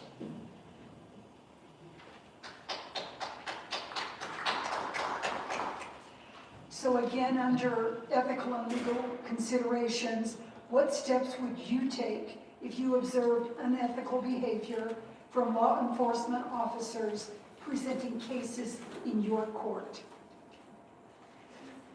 If there was observance of an unethical behavior from a law enforcement officer in the court, I would schedule a meeting with his or her supervisor. I would meet with them privately to discuss the situation, never calling out an officer publicly in court. I think it's important for us to maintain a high level of respect with each other, especially those two departments. So if it was something that I felt was unethical, I would definitely have the conversation with his or her supervisor privately. Thank you. Thank you. Next question, Judge Joseph W. Madrid. I'm sorry. Under criminal justice reform and policy, how will you tackle the issue of repeat offenders in your court? Well, I have first-hand knowledge on this. I have repeat offenders constantly. The way I handle them, each case comes in and I treat it like it's a brand new case, like they never had another case before, because that, under the law, that's what I'm supposed to do. If I see that they need help or services of some sort that is going to help them to not reoffend, I do that. But I do that only after sentencing. If it's during arraignment and somebody pleads not guilty, I can't pre-sentence them. I can't send them to treatment. I can't send them to anywhere because that's pre-sentencing. I can issue the regular conditions of release. A judge in no way, shape, or form can say, I'm sending you to Darren's place. I'm sending you to Pecos Valley. A judge cannot send them to a specific place of treatment. The judge can give them the options, A, B, C, D, E, F, G. They're all here, they're all within the community, they're all within 30 miles of Espanola. These are your options. If you would like to go here, you can go. If I see somebody that is in need of services and they're constantly coming through, I always send that extra. You know, I can't send you to treatment right now. I can't anything with your case. You pled not guilty, so we're not talking about your case, but I'll let you know this. My front door is always open. If you ever feel like you're ready, you need some help, you need some services, walk into my front door, talk to my clerks in the front, and we will point you to the right place. Because our community is amazing. There's a lot of people out there that are willing to help. But we have to be careful with that, because we can't pre-sentence somebody. I can't send somebody directly to Darren's place, Darren's place, Darren's place, Darren's place. I can't do that. It has to be the litigant's choice. It has to be their choice at the end of the day. What I can do is I can impose jail, but that's just sentencing. So when I see people are in need, the repeat offenders are coming in, I try to point them in the right decision, but there's that saying, and I don't mean to say any disrespect, you can lead a horse to water, but you can't force it to drink. somebody's not ready, they're not ready. Thank you.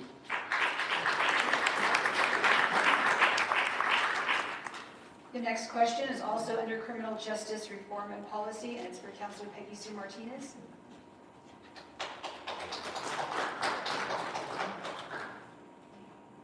What are your views on the intersection of mental health and the criminal justice system, particularly for individuals appearing in your court? I think that, I believe that there are some times when mental health issues are going to play a part in a particular case that could come into the judicial. I really believe that it's important for us to provide anybody with any type of mental illness or a mental situation with opportunity to get help. If it's severe, I think that the court could issue a mental wellness evaluation, making sure that somebody is even capable of standing trial for behavior that they might not be able to understand themselves. That's a very, very difficult situation to navigate, but I think that everybody is entitled to fairness, and if somebody is dealing with any type of mental health, having them go through the court system like a normal person would not be fair at all. So I think that the court would definitely have to do as much as they can to have an evaluation process in place, and if that comes back where there are problems, being able to identify that and then utilize whatever is in the community to help with that situation. Hold on, Councilor Wick, let me give you the chance to answer the previous question as well. If you could restate the question, Carol, the previous question.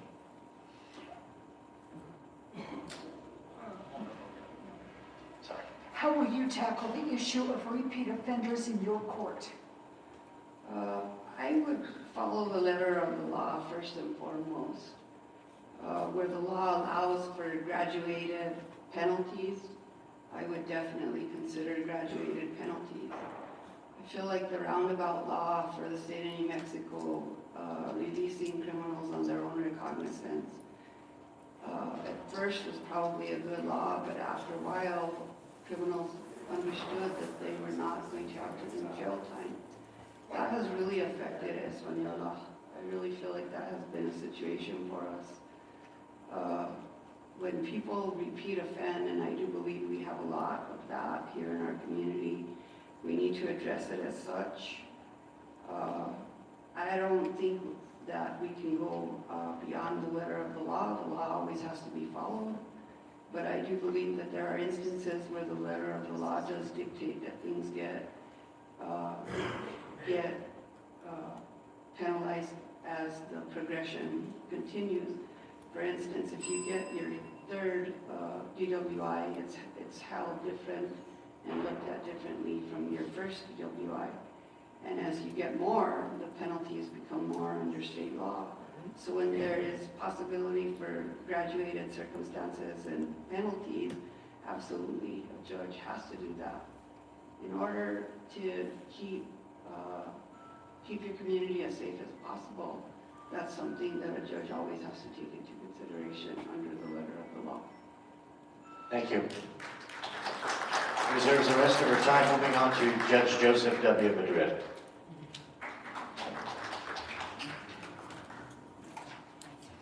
What are your views at the intersection of mental health and the criminal justice system, particularly for individuals appearing in your court?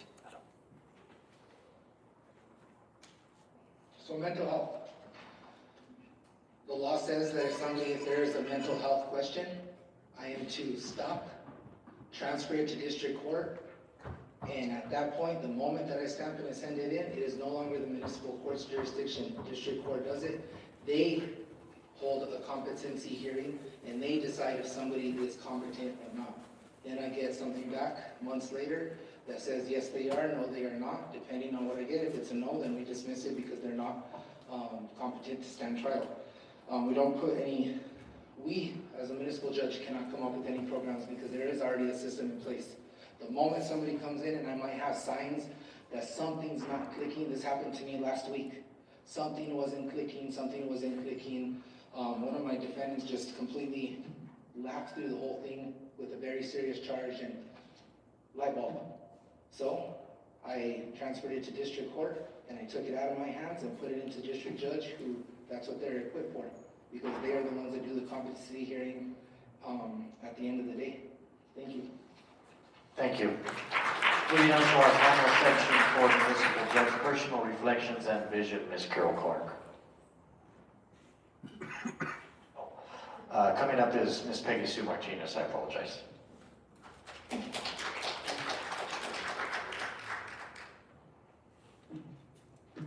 What legacy do you hope to leave as a municipal judge in Espanola? Thank you for the question. The legacy that I would like to leave as a municipal judge for the city of Espanola is a legacy of fairness and impartiality, a legacy of somebody that is very hardworking and very committed to the community, somebody that will do everything in their power and their being to improve our community, not only in the courtroom but outside of the courtroom. Making sure that we engage with the community as far as community cleanups, that we are creating public safety in everything that we do, that we are utilizing every tool that we have to improve our community.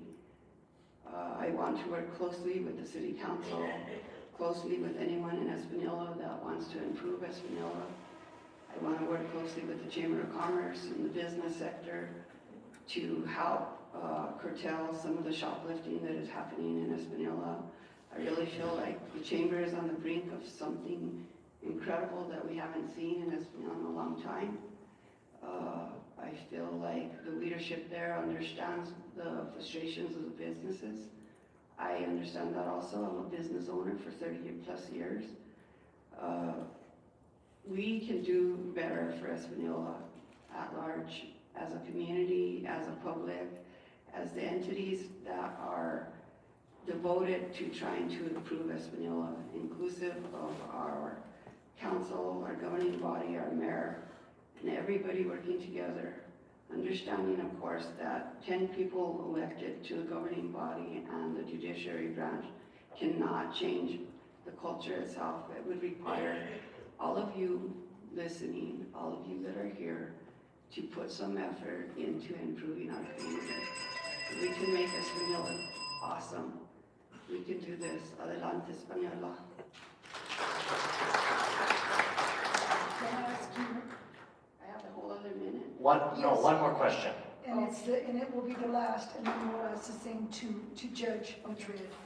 How would you differentiate yourself as a municipal judge from your opponent in this race? I feel like the thing that differentiates me most, he touched on it a little bit. He feels that his youth is a blessing to him in this position. I feel like my life experience is a blessing. I doubled him up in age easily, plus some. I've had a lot of experience with different things in this community. I have 14 years experience as a city councilor. I think that helps me understand the budgetary process. It helps me understand policy. It helps me to understand teamwork. It helps me to understand things and question things when necessary. So I believe that I am a true public servant, proven, trusted, and I will answer anybody's call at any time of the day or night. Whatever the issue is concerning anything at all, I will be there for the public. I'm a hard worker.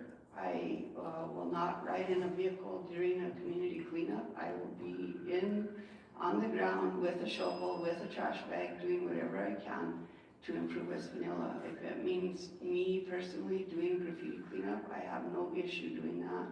I have no issue doing anything that I can do to improve Espanola.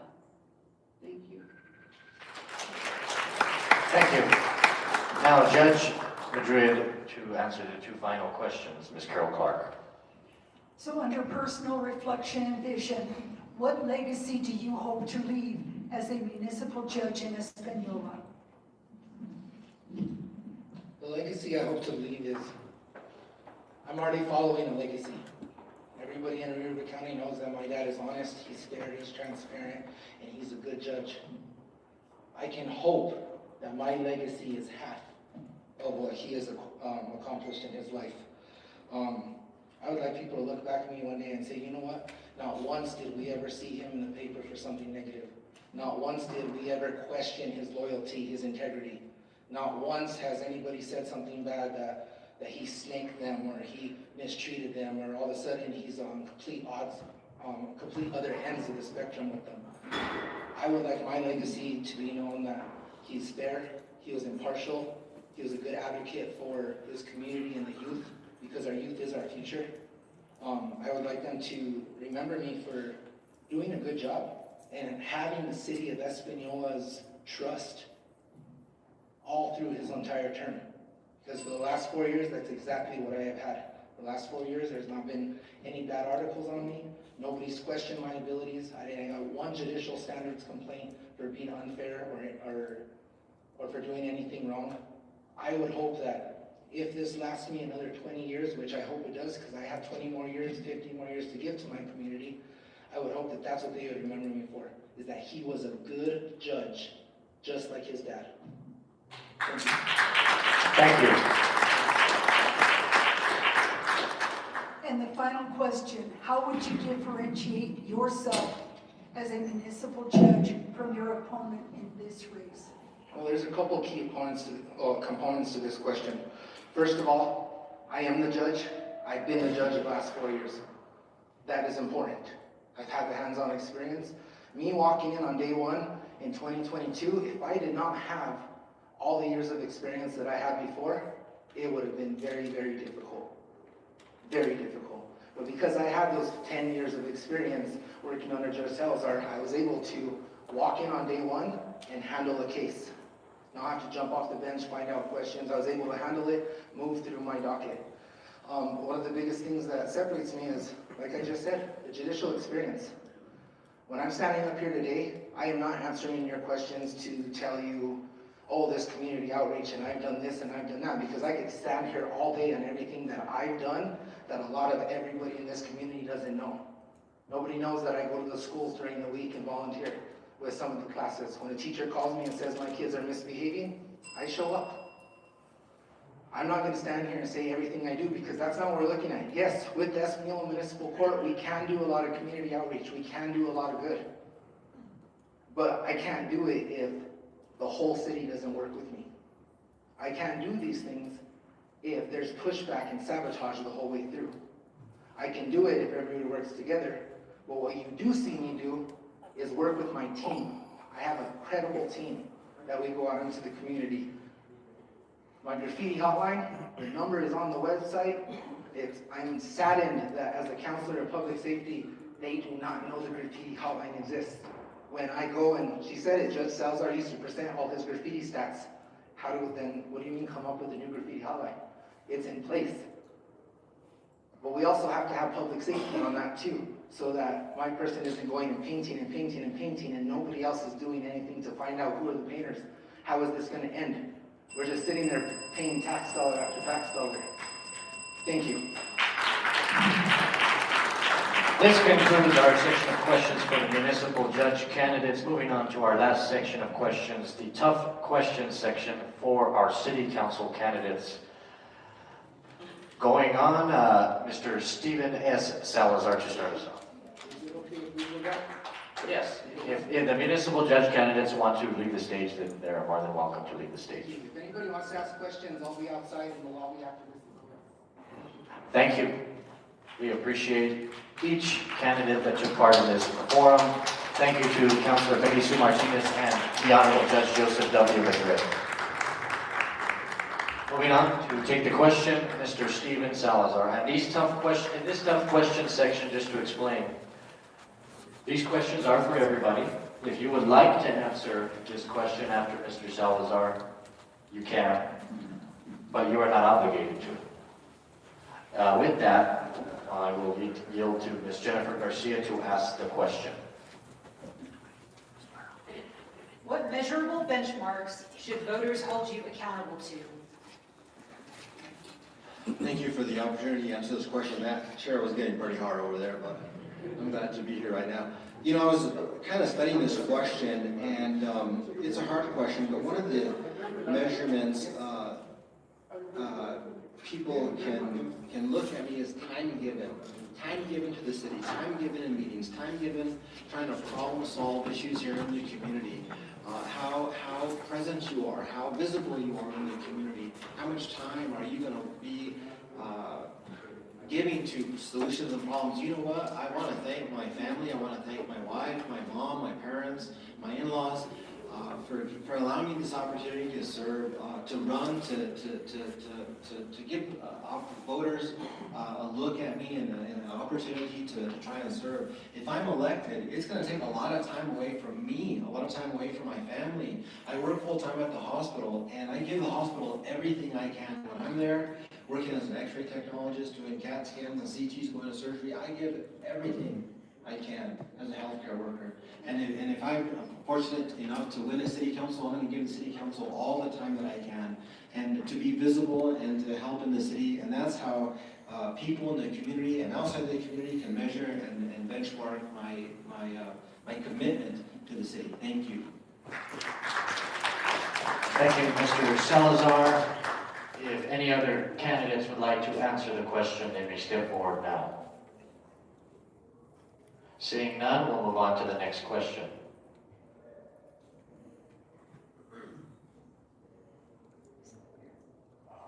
Oh, yes, I call Mr. Aaron up. Mr. Aaron J. Salazar, City Councilor, to answer the question. What tough decisions are you willing to make that may be unpopular? Okay, that is tough. Affordable housing. You know, we all want it. We all need it. Espanola needs it. But who wants it in their communities? There's always, there's somebody's always fighting it. You know, it's great. It's a good idea. Let's put it here. You get these calls all day. They'll tell you, we don't want it in our neighborhoods. That makes it very difficult for our housing, to build any housing anywhere, because nobody wants it in their community. But I think these past 4 years, yes, that's what we fought with. But when it comes down to it, a decision has to be made. We're going to put it here. It makes sense. Put it right here, and that's what it has to be. But I mean, that's a tough decision as a housing. Again, nobody wants it, but it is needed. Thank you. Thank you, Councilor Aaron J. Salazar. Moving on to our next candidate, Floyd Archuleta, to answer the next question. But before, does any other candidates want to answer that previous question? Seeing as none, Mr. Floyd will. What criteria will you use to hire the next city manager? Thank you. Thank you for the question. During the time that I have been on the City Council, I've been able to participate in hiring of several city managers. And I should say that we've had pretty good luck in hiring the city managers during the time that I was there. I'm not familiar with what the current job requirements are. I have an idea, but I don't know if it's changed. But I'd like to review the current job requirements before the advertising for a city manager comes up. I believe that education, of course, is very important. The background that a city manager would have, and the qualifications, of course. I think a familiarity with cities like Espanola, even though our city is pretty unique in a lot of ways, but something that would be relatively close to, in that person's experience, having to do with cities like Espanola.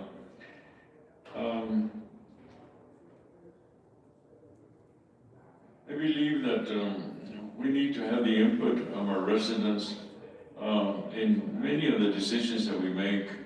And one of the things that I plan on doing is having town hall meetings where we get people in and let's hear what they're thinking, what they have to recommend.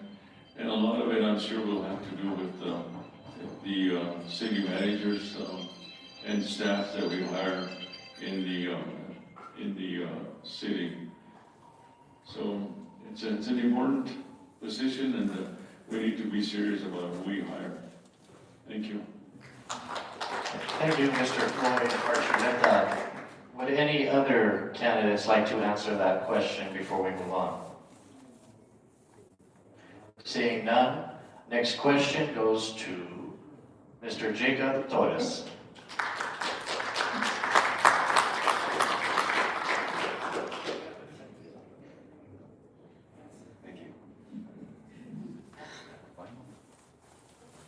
Drugs and homelessness are two major issues the city faces.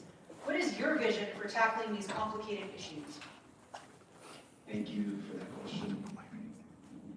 Let's talk about why I'm standing up here.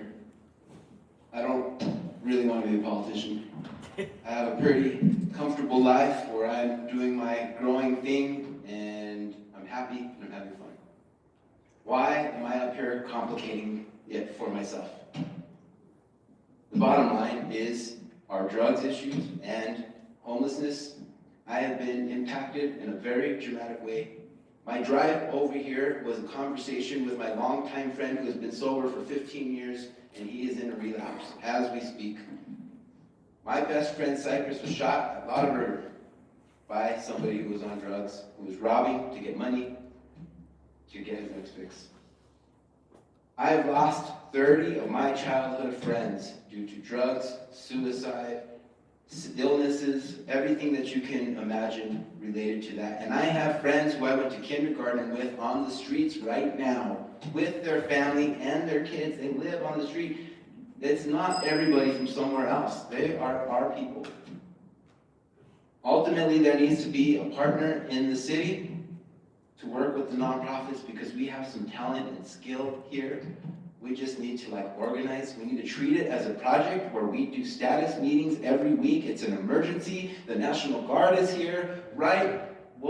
This is our biggest problem and our biggest challenge. And the reason that I'm standing up here is because I want to help coordinate the response to that and create accountability for our progress. And if we aren't progressing, then let's stop and talk about why, because it's important. It's an emergency. We need to talk about it all the time. It should be on the meeting agenda every week.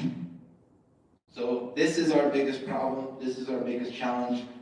I am here hoping that we can work together on it. We've lost too many lives. I've lost too many friends. I'm willing to take a little discomfort for that. Thank you.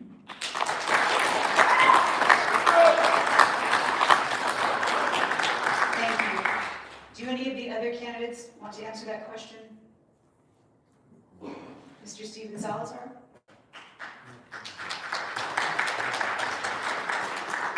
I'll restate the question. Drugs and homelessness are two major issues the city faces. What is your vision for tackling these complicated issues? This is, just like Jacob said, this is an emergency, and I'm sorry that we even have to discuss this here in the city, but, it's going to take collaboration. Right now I work at the hospital. There's a renewal clinic at the hospital, and they're fully staffed right now. They have great ideas. These people have worked, and they're professionals, they're individuals. They work with LifeLink, they've worked with Inside Out. They have resources available for individuals. One of the things that we also need to do is collaborate with our faith-based community. We need to get our faith-based community back, helping with drugs and the homelessness problems in Espanola. I just heard that the city has an opportunity, and this is a really tough decision. If the city wants to bring pallet homes to the city to help homelessness, it's going to be a really hard decision. Where are you going to put pallet homes? It's like the $1 million question. If you had to build a jail in the city, Where are you gonna build a jail in the city? These are tough decisions. I'm ready to help and make tough decisions for our city. If we need to bring panel homes to our city to help homelessness, let's do it. If this has to happen, we have to do it. If you can help homelessness, you're gonna help solve part of the drug problems that's in the city of Espanola. I've met people and they know me in the city of Espanola. I've helped them, they've been in front of me at the court. And you know, many people, I've talked to them, they say, you know what, my dear son has died. My dear husband has died because of substance abuse. And you know, everybody in the city of Espanola, it doesn't matter, we're all equal. It doesn't matter where you come from, who your parents are, who your family is. Everybody in the city of Espanola is a treasure, everybody is valuable, and they're worth fighting for. Thank you. Thank you, Mr. Salazar. Moving on to our last question of the City Council debated forum to Ms. Jennifer, or let's see, who's Michelle? Michelle is next to answer the question. Or was it? No, it's Mr. Manny Martinez. I'm sorry. Yeah.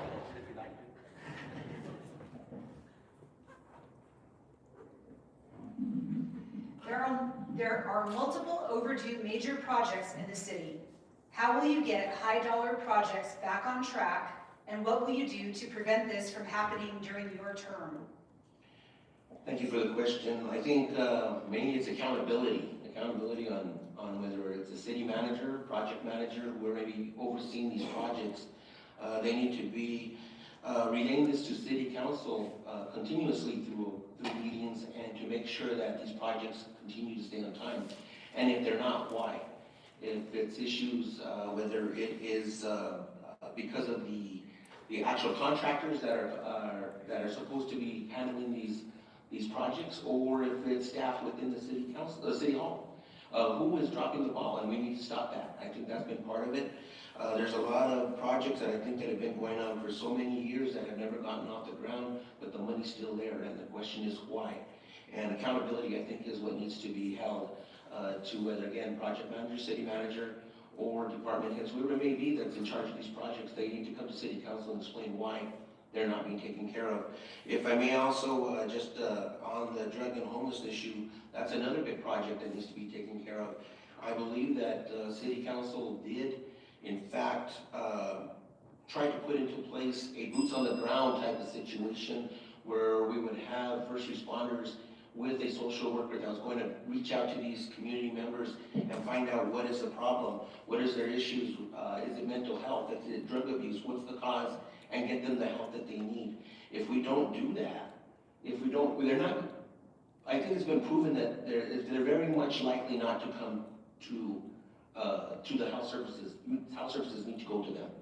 And I think, again, with this issue, just like the projects, we need to, with any type of city projects, we need to continuously be engaged as a council, being kept up to date of what's going on, how many success rates they've had, how many businesses have gone up, how much projects are completed, how much hasn't been done, what needs to be done, where do we need to move forward, what monies need to be given or awarded to a certain project, or what the reason is. Thank you. Thank you, Mr. Manny Martinez. If any candidates would like to answer the previous question, they may do so now. Of course. Ms. Michelle R. Martinez to answer question number 4. I'm going to repeat the question. Drugs and homelessness are two major issues the city faces. What is your vision for tackling these complicated issues? As Mr. Torres and Mr. Salazar stated, we do have a lot of entities in the community that are equipped to support this problem. I think the biggest issue, again, goes back to collaboration. We have the Rio Riva Health Council, we have United Way, who put on a forum a week ago, and they were able to get all of us into that room and discuss these tough questions. But I think a lot of times we have to look at prevention differently. I think we have to put efforts into our youth. This week, 2 high school students, not in our high school, but in a northern New Mexico high school, overdosed. They used cocaine with fentanyl. And I think a lot of times, we're not looking at the whole problem. Drugs are so easily accessible to our youth. Prevention programs need to be much more than here's a flyer, here's a pencil, here's a card that says I'm gonna be drug-free. Because these children live lives where they're exposed to much more than I was growing up, for sure. You know, we have to ensure that we're utilizing the opiate settlement funds to adequately fund programming and ensure that services have a complete continuum of care. As I said before, we have to look at the start, you know, from, excuse me, we have to look at detox all the way to housing. It's not as simple as you went to treatment, you completed it, and now you're better. Relapse is very high for substance abusers, for alcoholics. And we have to ensure that with all our providers that we have in town, that they're aware of those services, that those services are in place. Those two positions with the city are key and valuable in order to ensure that we're providing our constituency with what they need. You know, we have a lot of providers, but we need to make sure we're all at the table, you know, doing the joint efforts once again with our local governing bodies. Thank you. Thank you, and that will conclude our City Council and Municipal Judge Block 1 of the 2026 City of Espanola Municipal Debate and Forum. We'll have a brief kind of minute pause as we get the stage set up for our 3 mayoral candidates. People are welcome to mingle, and then we'll be right back to the program.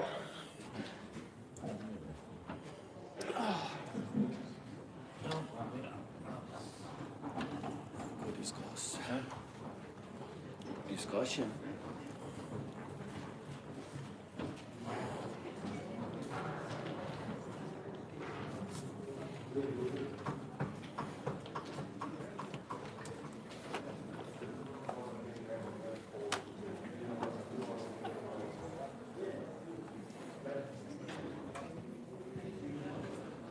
Good job, buddy. Keep it up. Thank you. I hate.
So the mayor debate is next. It's gonna be like a 15-minute intermission. Thank you guys for sticking around. Let's see how this goes.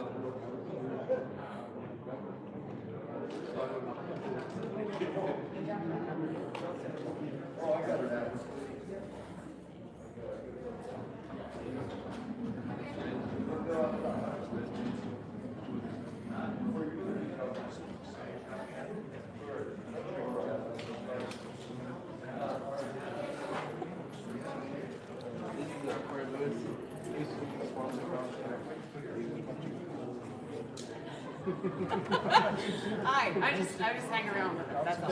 It's not like that.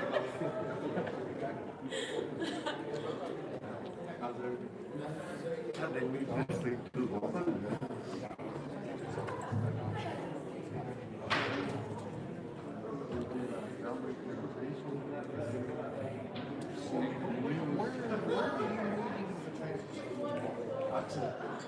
So no, that was the funny part.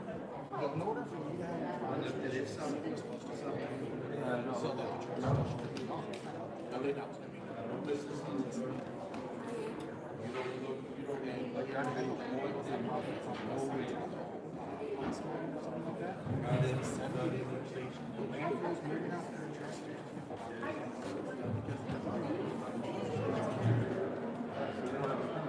not technically using it.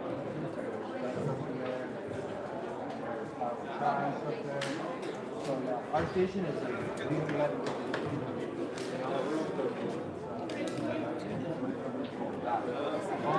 Because I always the licorice, the taffies.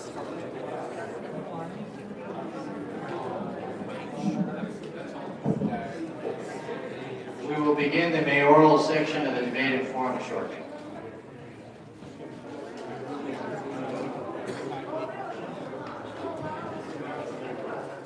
That permit is already done. That permit should be expired. I'll start that process tomorrow.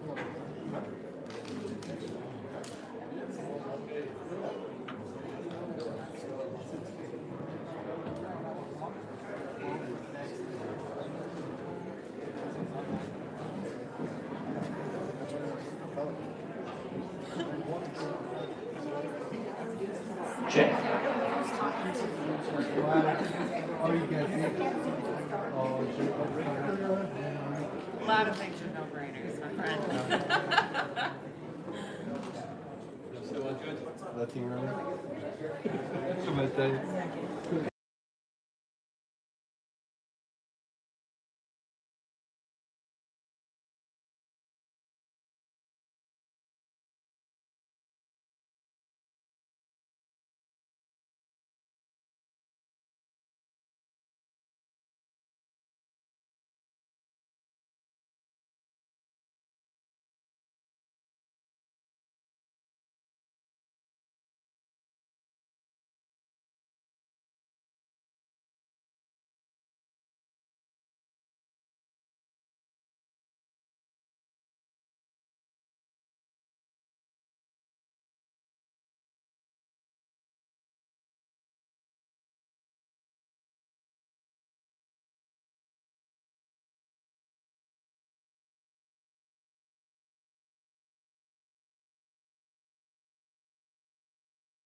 mayoral candidates ready?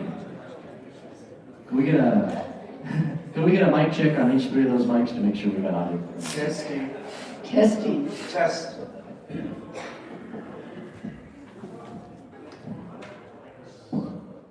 Testing.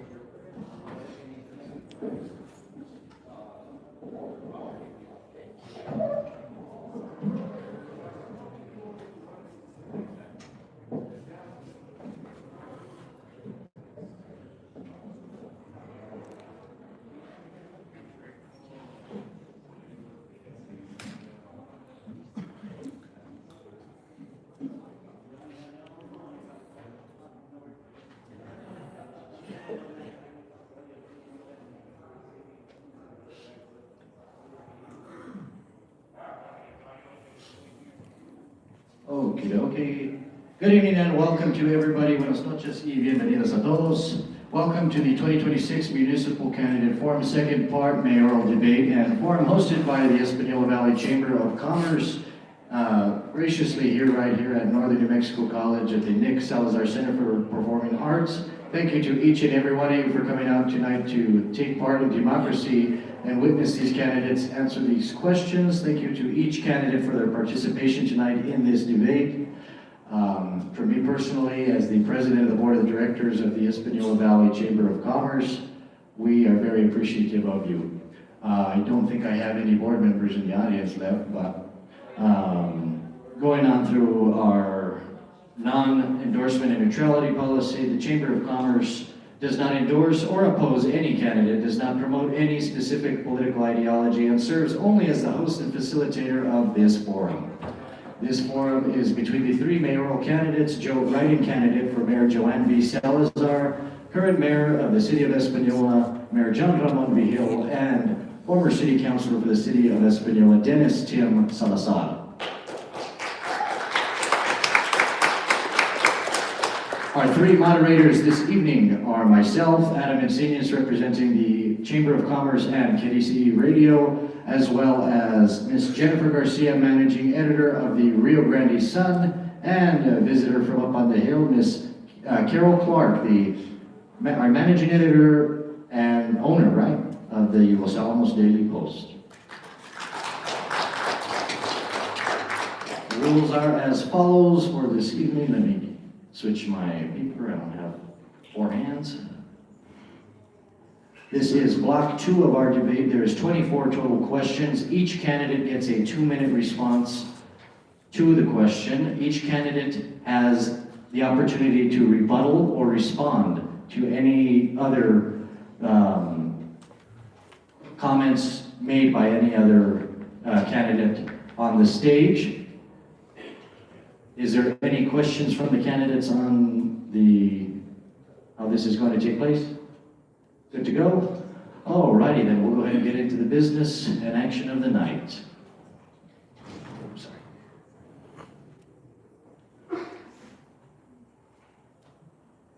For our first question this evening, we forgot to do that.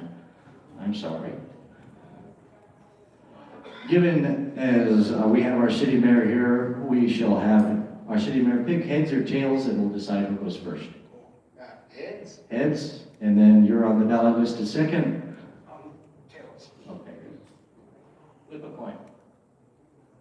It's heads this time. Heads. Oh, okay. Right? So Mayor John Ramon Vigil, you will be going first. You can't use a coin anymore? It's all technology. AI. Alrighty, going on to our next candidate, write-in candidate, Joanne V. Salazar. Heads or tails? Heads. Heads. I got heads. That's it. Well, that's tails, okay. You got tails. Yes. Flip a coin. It's tails this time. So Mr. Dennis Tim Salazar will go second. So the order will be as follows. Mayor John Ramon Vigil will take the first question, Dennis Tim Salazar the second, and write-in candidate Joanne V. Salazar the third. First question goes to Mayor John Ramon Vigil, to be asked by Jennifer Garcia of the Rio Grande Sun. In this section, it is about vision for the city of Espanola. What is your vision for Espanola 5 years from now? What a funny question. I actually thought to myself, if I had $1 trillion, what would I do for our community? And so 5 years from now, vision for that. I see a community as an outdoor recreation hub. I see it as an all-inclusive community, serving communities outside of Espanola Valley, the north gateway to northern New Mexico, and being a hub for Los Alamos National Lab, its employees, quality affordable housing, as well as quality infrastructure that we're laying the ground rules for now with increasing our water and sewer capacities as well. I see that as a good potentiality where we are 5 years from now when I hope to be leaving office. I think that it's so important that we turn our ways towards looking at Espanola beyond from just now present day, and especially with our vision, where we're going to be, where we're going, where we're headed, and we need quality infrastructure to get to that point. And I believe my administration has put down an initiative to start doing that direction for quality water. Is that the first ring? First ring, second ring, Okay, sorry, now I'm learning the rules. In that aspect, and so it's so critical for us to have quality infrastructure, quality parks, investment in our quality of life amenities, so our neighborhoods are also amenable for our residents to come into town and enjoy themselves. And we made quality investments in our parks as well at Valdez, Ranchitos, the brand new Santa Cruz Fitness Park. We've completely reconstructed Vietnam Memorial Park here on the west side from the ground up, new baseball field and such. And I believe that's where I see our vision for our community. And I see outdoor recreation opportunities. We've been a big proponent of outdoor recreation with the state of New Mexico. And I see that as our vision going now 5 years from now. Thank you, Mayor. Candidates, question or response? Is there any other candidate that would like to respond to the question or rebuttal? Would this be answering the same question, or would we be given a different? You can either answer the same question or repeat the answer given. Okay. I'd like to talk about my vision. Okay, go ahead. Okay, my vision for Espanola is that Espanola is a thriving, healthy, and stable community where quality of life matters, businesses are successful, citizens enjoy the amenities of city living, there's walking trails, parks, intergenerational activities, and where arts and culture are celebrated, and where partnerships that we are developing over the last 5 years with municipalities, counties, tribal governments has resulted in stabilization of the region for public safety, water, and other infrastructure treatment centers, and better housing options. Espanola can do better, and the community has the potential for planned growth for economic development and agriculture initiatives that support healthy communities. Espanola has become a healthy community. Thank you. Thank you. Would you like to respond, Mr. Salazar? Yes, sir. I would like to respond. Go ahead. Thank you. Just as the mayor mentioned, if you had $1 billion, well, first of all, what I would do is fix this $4 million shortfall that we have right now. Back with the, Sanchez administration, 4 years ago, we had a surplus. And with that stated, that's crucial right now. That's very important to be able to fix this budget shortfall. I see a thriving city, working closely with the Chamber of Commerce and other entities as well to promote the city of Espanola. We will have a brand new day, a brand new city as opposed to what it is right now. That's what we will be building in the next 4 years.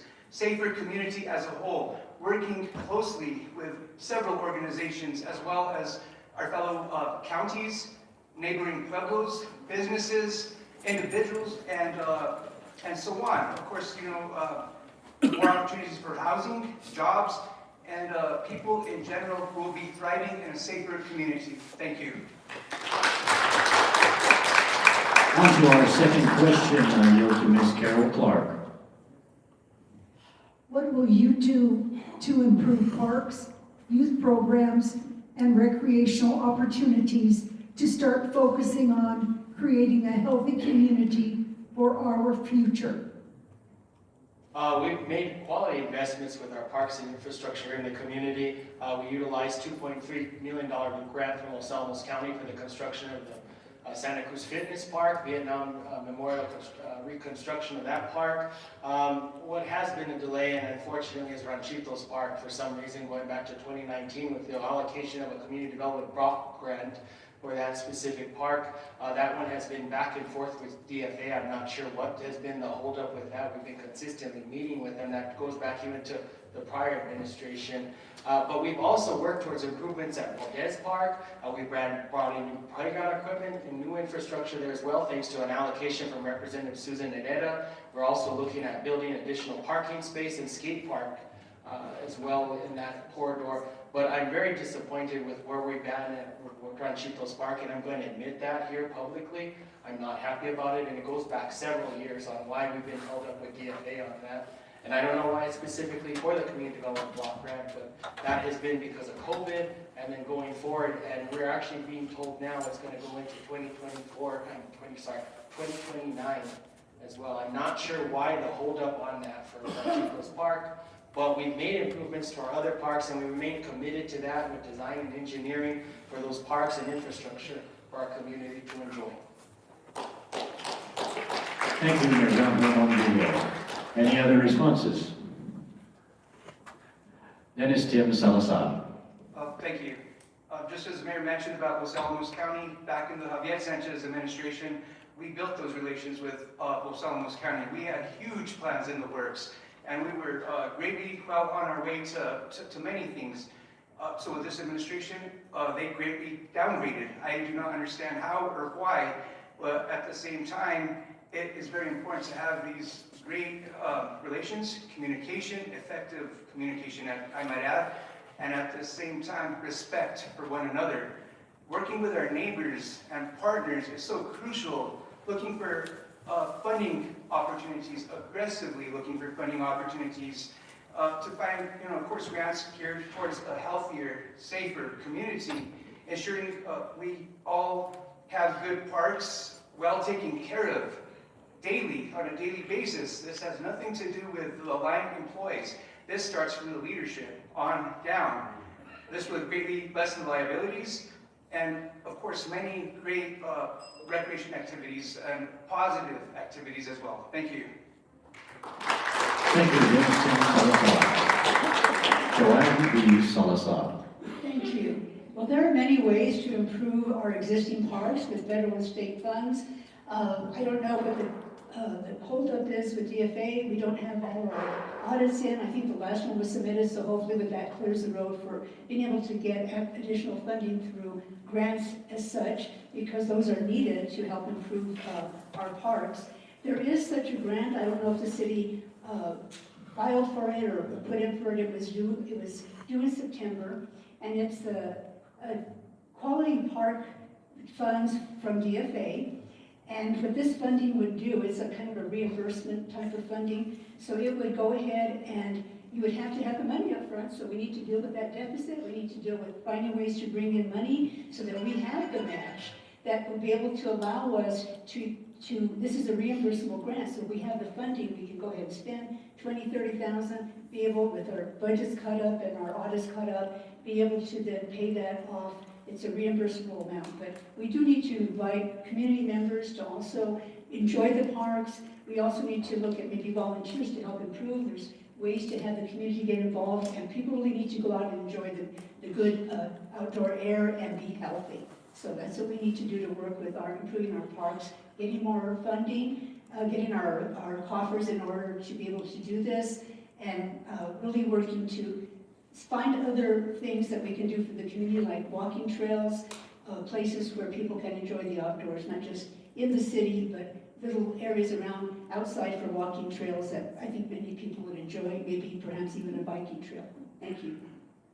Thank you, Joanne B. Salazar. Next question, Ms. Jennifer Garcia. How will you balance economic growth with preserving Espanola's culture, traditions, and environment? That's a very unique question. Espanola is a very unique community with 2 counties and 2 tribes. And so it's so important about our culture, and specifically with the lowrider culture. I see that as an economic opportunity for us to grow as a valley. We've been really working diligently with the state for the construction of the State Lowrider Museum. I believe that is an economic opportunity for growth our city for moving forward.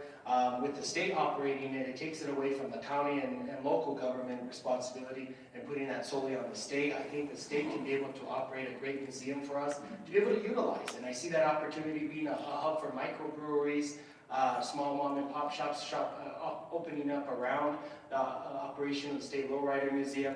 I see those opportunities, but I also see respect to our Hispanic and Native American cultures that have always been here in the Valley, and that also is what defines us from all the rest of New Mexico. That is what makes us stand out, because we are the oldest European settlement in the United States, combined with the Pueblo peoples who've lived here 2,000 years or more.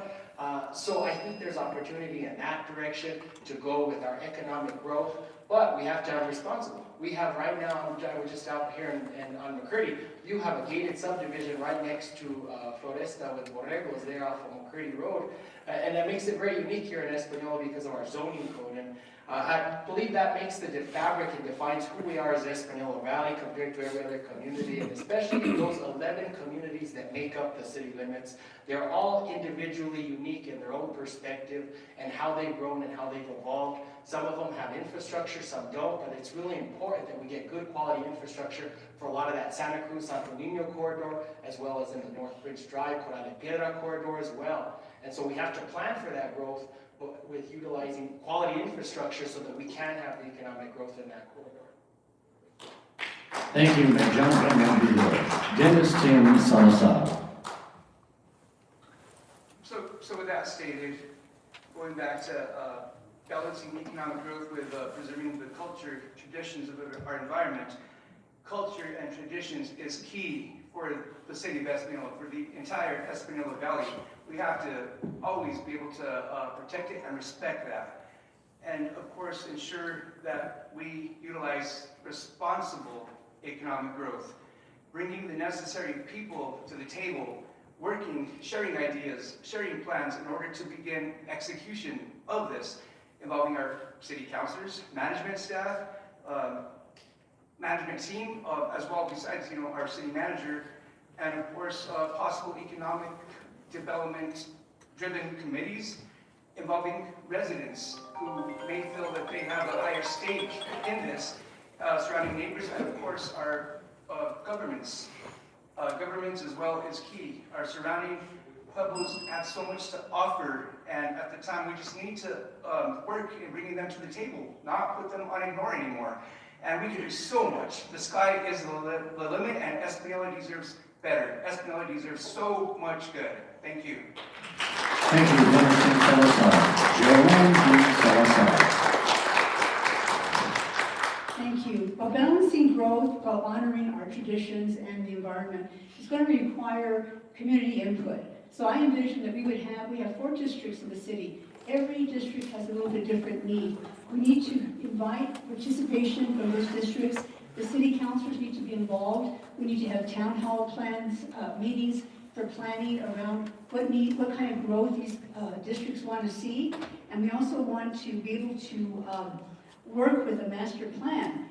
When you don't have a master plan, which the city does not have at this time, you're kind of just taking small pieces and deciding this goes here and this goes there. You really need a master plan. The Planning and Zoning Commission is in charge of working on that master plan. One has probably not been looked at for years. With that master plan, you can go in and look at what areas need to be developed, what would be the right kind of economic growth to bring into a particular district, or including the business, the micro businesses, what makes sense for areas around Riverside Drive, which is our main corridor for businesses. How do we do that growth and protect the environment and listen to the needs of the citizens? Thank you. Thank you, Joanne G. Salazar. And just a reminder for candidates, it is a 2-minute response. The first ding is you have 1 minute left, and if it's more than 1 ding, your response time is over. Moving on to our next question, Ms. Carol Clark. What role do you see Espanola playing in the larger region, Santa Fe, Los Alamos, tribal communities in the next decade? Mayor John Ramon Vigil. I already see us as a beacon for getting in new overflow housing and unfortunately, it's not affordable housing, but it's housing that cannot be sustained in Los Alamos. We've had a lot of growth in housing here in the valley, and that's unfortunately because of the demand. There's not enough surplus, of course, so the demand has created a need for housing at prices that are extremely expensive for our locals to be able to afford housing. So Espanola has a big way to be looking as a bedroom community, all-inclusive, to be able to be accessible to Santa Fe, Los Alamos, and as well as our tribal communities. We've always been the hub of northern New Mexico and the valley for the outlying communities to come into town, do their business on a day in and day out basis. And specifically for us to be able to move forward in that direction, we need the good quality infrastructure improvements for us to be able to expand our neighborhoods. We have so many raw, undeveloped property parcels in the city that do not have the quality water and sewer lines that we need to be able to develop 40, 50 home developments in our city. So it's extremely critical that we do the planning. We can talk about the master plan and such, and we can go back into 2017, but the thing is 2017, the master plan talked about creating growth for our neighborhoods and such, and we're trying to put the infrastructure there so that we can plan for, like, specifically here on the northeast corridor, they called it, but we don't have any sewer in the Prince Drive area, so we can't even grow that area as according to the master plan until we lay the infrastructure needed for that corridor. Same goes with the State Road 76 corridor. We also have identified that as an opportunity because we have a lot of agricultural parcels of land there that have ripe with opportunity for development in that corridor as well. But again, water and sewer, these places need to get service. We have about 40% of the city of Espanola that does not have water and sewer, and they are city residents. Most municipalities cannot run a city without servicing with utilities, so we're just providing trash pickup to a lot of these residents. And I understand the need for having a well or stay on your septic system, but we need to get this 40% covered. Thank you, Mayor John Montiel. Dennis Tim Salazar. Thank you. Espanola is in the perfect place geographically. First of all, we are in the center of Santa Fe, Taos, Los Alamos. That's very unique in itself. So being able to effectively promote the city of Espanola as one of the top ambassadors for northern New Mexico, along with working again with the Chamber of Commerce and other businesses and leadership, we definitely could thrive. We have so much to offer, so many talented individuals. You look at the arts of our individuals within the city, surrounding areas. We have so many talented artists. We also, going back to the lowrider capital of the world. We really need to continue taking advantage of that. And at the same time, we could be that leader. And Espanola would be that hub for people to come visit rather than a pass-through. Why not? Why not Espanola? It's a way of promoting it and, again, at the same time, working together with our neighbors within the city itself. And whoever wants to come to the table, we have so much to offer. Thank you. Thank you, Dennis Tim Salazar. I'm looking at Espanola and this regional planning to be a little bit more specific to what the city can actually improve upon.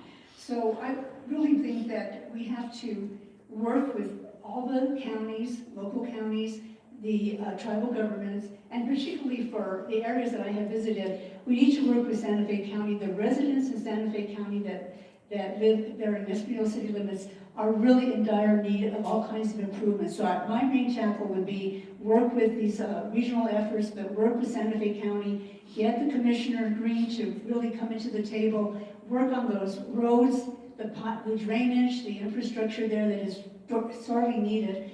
There's also a problem with many of the side roads. So I think regional planning includes a lot of vision for growth, but we also have to see where the money's going to come from in terms of trying to work out these big issues.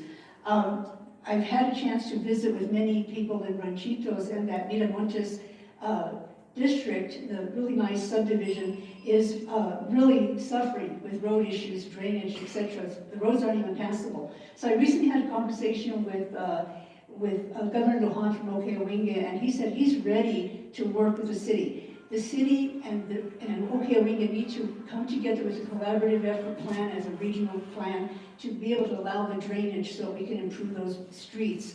As far as the regional planning with other entities, I think Los Alamos has been a good neighbor. We need to look together to perhaps developing a regional jail, developing other areas for the city that would bring in revenue.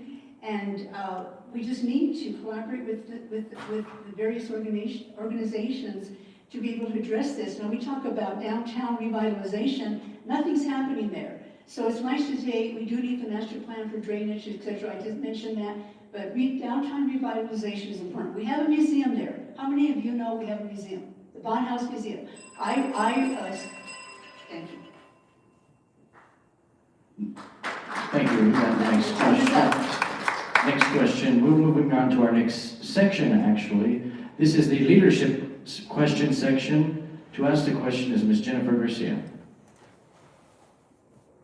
How will you work with a divided city council should disagreements arise? I believe in agree to disagree. I think it comes down to strategic planning. I believe almost every member of the city council has the best intentions of the city going forward. We were able to work and collaborate together and discuss that. 2 years ago we embarked on a strategic planning session where we identified our top 2 goals for the city, and one of them was for public safety and quality of life amenities. The public safety aspect, it was trying to look at building a jail for our community. Quality of life amenities was youth programs. That included parks, that it was upgrades to infrastructure and our recreational facilities.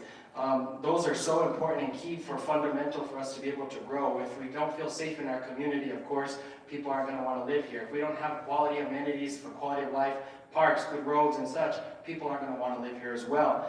So it just comes down to having everybody come together to be cohesive in how we get to that point. But when we have finger pointing and we don't come up with solutions, that's not going to be constructive for us to be able to move forward. We need to come together as a community to identify what the issue is and then come up with solutions instead of finger pointing. We're never going to grow as a community and move forward if we aren't in that direction. Thank you, John. Dennis Tim Salazar. Thank you. There is no doubt that there will be division at various times throughout various council meetings, as has been in the entire 20-year career that I've been there. But the key right there is, as a mayor, you do not shut out people just because they disagree with you.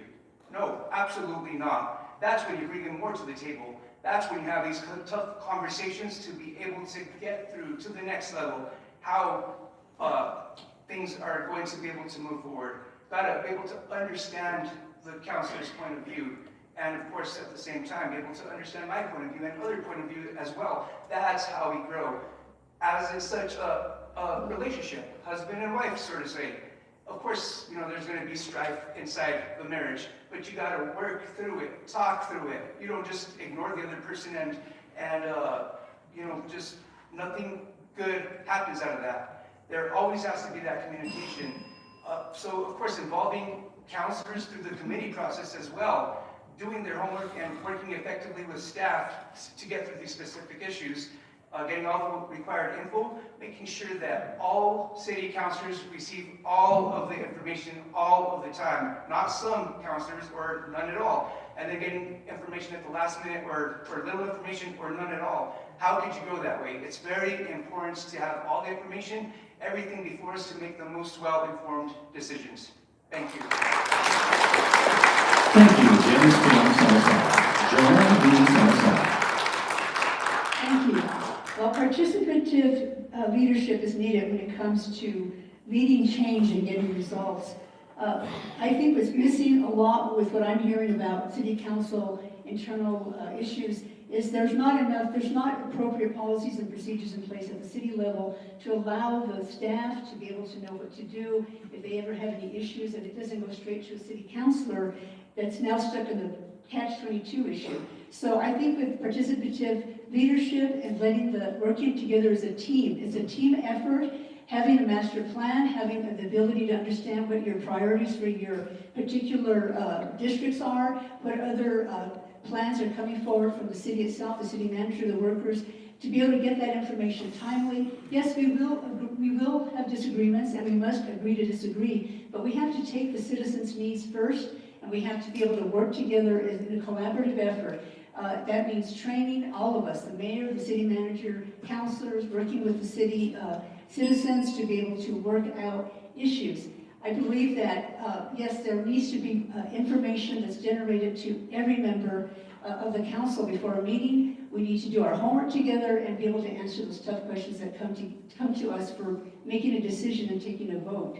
So basically, I think that, I would promote teamwork and collaborative team building. We need to know how to do that. The question's specifically about the city council, not about all the other things that are out there that we have to make decisions on. So by building teamwork, mutual respect, working together, we will move the city forward in the path that's going to help us make a difference as being a city council. So the Espanola works as a mayor, council, city manager leadership system. It's a little bit different than some other cities. So we have to take all that into consideration and work towards a better good. And I will be the team leader and work with other team leaders, and we will create a good functioning city council for you. Thank you. Thank you, Joanne B. Salazar. Ms. Carol Clark for the next question in the leadership section. What does a functional and cohesive administration look like under your leadership? A functional and cohesive administration will look like is the city council is going to understand that their role as a legislative body. The governing body as a whole, which includes myself and the council, is the one that gives the directives down to the city manager. We don't have city councilors contacting directors on a day in and out basis, trying to have them do special projects for them. Overall, the governing body comes together as a majority to adopt their will and their wishes, and I think it's very contradictory when we can't grow as a community if we have the department directors are taking direction from the city council. And so we need to be back to this role where we have three separation. We have executive, legislative, and then of course the judicial, and I'm not going to go into that one. But specifically, we've offered the opportunity for training opportunities for the Municipal League. I want to thank former Councilor Michelle Martinez and myself. We're the only certified municipal officials at the city of Espanola and its history. And it's extremely critical that the policymakers, the executive branch, all understand their role and the day-to-day workings of a mayor council with a manager form of government. That's extremely critical for us to be functional and cohesive. There's no dysfunction, and there's communication, how it trickles down. And of course, then it comes fairly all across the board because the manager is keeping everybody in the loop and working directly for the citizens and not the political system of the governing body. Thank you, Mayor John Ramon Vigil. Dennis Tim Salazar. To have a functional and cohesive administration, I respectfully would ask all of you to elect me. At that point, we will be able to see that, along with a forward-thinking city council, working together effectively, effective communication, mutual respect, not personal name-calling, all of the time mutual respect, all of the time listening to the councilors, and vice versa. Again, same info. It's important for everybody to get the same information on a timely basis to make the most effective decisions for the city. There's no other way. We have to do that in order to, move forward the right way. Again, this starts at the top. Forward, proactive thinking, and then again, going back to the committee process, have an effective committee process that oversees whatever they, are looking at, whether it's public safety, whether public works, whatever the committee may be, just from start to finish. So a lot of the groundwork could be done or when it does get to the council level. Thank you. Thank you, Dennis Tim Salazar. Joanne B. Salazar. Thank you. Effective communication is going to be the most important key here. The leader, the mayor, the city councilors all have to work together and communicate effectively. A cohesive and functional council is going to do what's best for the citizens with the information they're given. Municipal League is a very good source. I was reviewing a lot of the things that they do offer. It's unfortunate if some of the individuals at the top level down with the city have not taken advantage of those trainings, but it's important to do that. It's important to work together cohesively. The decisions are going to be made primarily by the city councilors, with the mayor, voting when there's a tie. So the city councilors are effectively needing to understand their role, be as others have said, we have to be respectful and we have to understand the roles and the duties of each council, what is needed in the districts, work with the city manager, and let the city manager do their job with the leaders, the department leaders, and letting the department leaders work within their own staff to really become a very effective working city government. So having said that, I again would state that the mayor is going to set the example. I have had over 30 years experience with leadership roles. I've always had effective working teams, and the city councilors are going to be just as above the leadership as they need to be effective and to understand what needs to happen with their own districts and with the city as a whole. So planning, effective communication, reading your material before you come into a meeting, being respectful with each other, and having the appropriate communication is going to get things done for the city. Thank you. Thank you, Joanne B. Salazar. Next question in the new section, budgets and finance. First question, Jennifer Garcia. What specific steps will you take to improve financial transparency at City Hall? We were starting to work on this, and we were moving towards migrating to a new website where we were going to have a folder that had all city contracts. It was going to also have vouchers and expense reports tied specifically to the governing body and such. And unfortunately, that didn't go off as planned because we had a staff member leave for another opportunity. But I really think that we have an opportunity for transparency. We have everything accessible online. It breaks down the process for us having to file and fulfill an IPRA. You know, financial transparency is simple, and I think everyone is more than accountable to do that. I have no problem with doing that. It's very critical. We just don't have the capacity on our current website to be able to add additional documents and file folders. I was hoping for us to move to a new website, and I think that would be the easiest for everyone. I think everyone now has accessibility to a computer nowadays, and if we can just have a folder where we can have it easily accessible and labeled for all our contracts and folders, I think that's how we improve financial transparency. You know, I've also been disappointed with the finance department not getting to us budget reports in a timely manner, and so I think if we just put it out there publicly as the quarterly report happens, that should be easily accessible to the public, the council, even prior to a city council meeting. And I think that's just comes down to technical staffing capacities, and I think that's something that's very easy workable for the city. Thank you, Mayor Jonathan Montiel. And is Tim Salazar. Thank you. So with that stated, the mayor just stated opportunities for transparency. Well, why didn't it happen in the last 4 years? 4 years, and now is an opportunity for transparency. You know, that doesn't go, not with the city of Espanola, no more. We cannot do that anymore.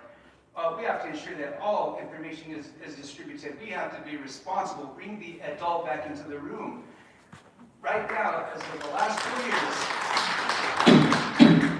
last 4 years, the city has gone through 5 finance directors, 7 city managers. So think about that. In any organization, you lose an employee, you go backwards, going back to training, going back to teaching them, learning and everything like that. So we go back to ground zero, especially at the top. So how could the city be able to move forward when we have a revolving door of city managers, a revolving door of finance directors?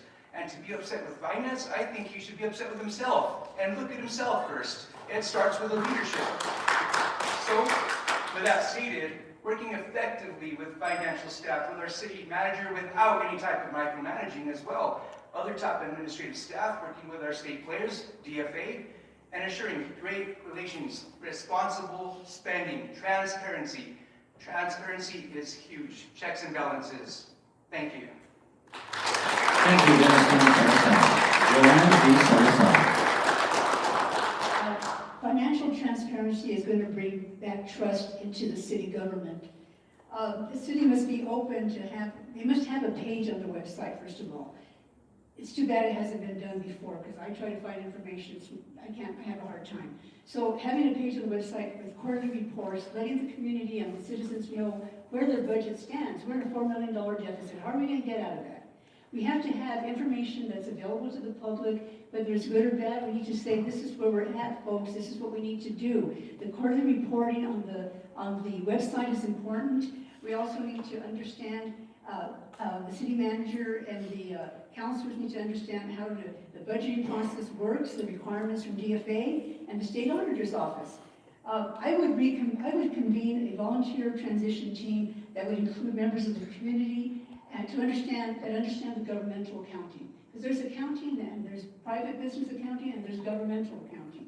And because the city is a public entity and citizens have access to all the processes and decision-making, I would include members of the community to be able to, that possess this expertise in governmental and cloud accounting, including someone like my husband, who has been a budget director in the city. He would volunteer. This is a volunteer job. He volunteered prior to this race. Nobody took him on it.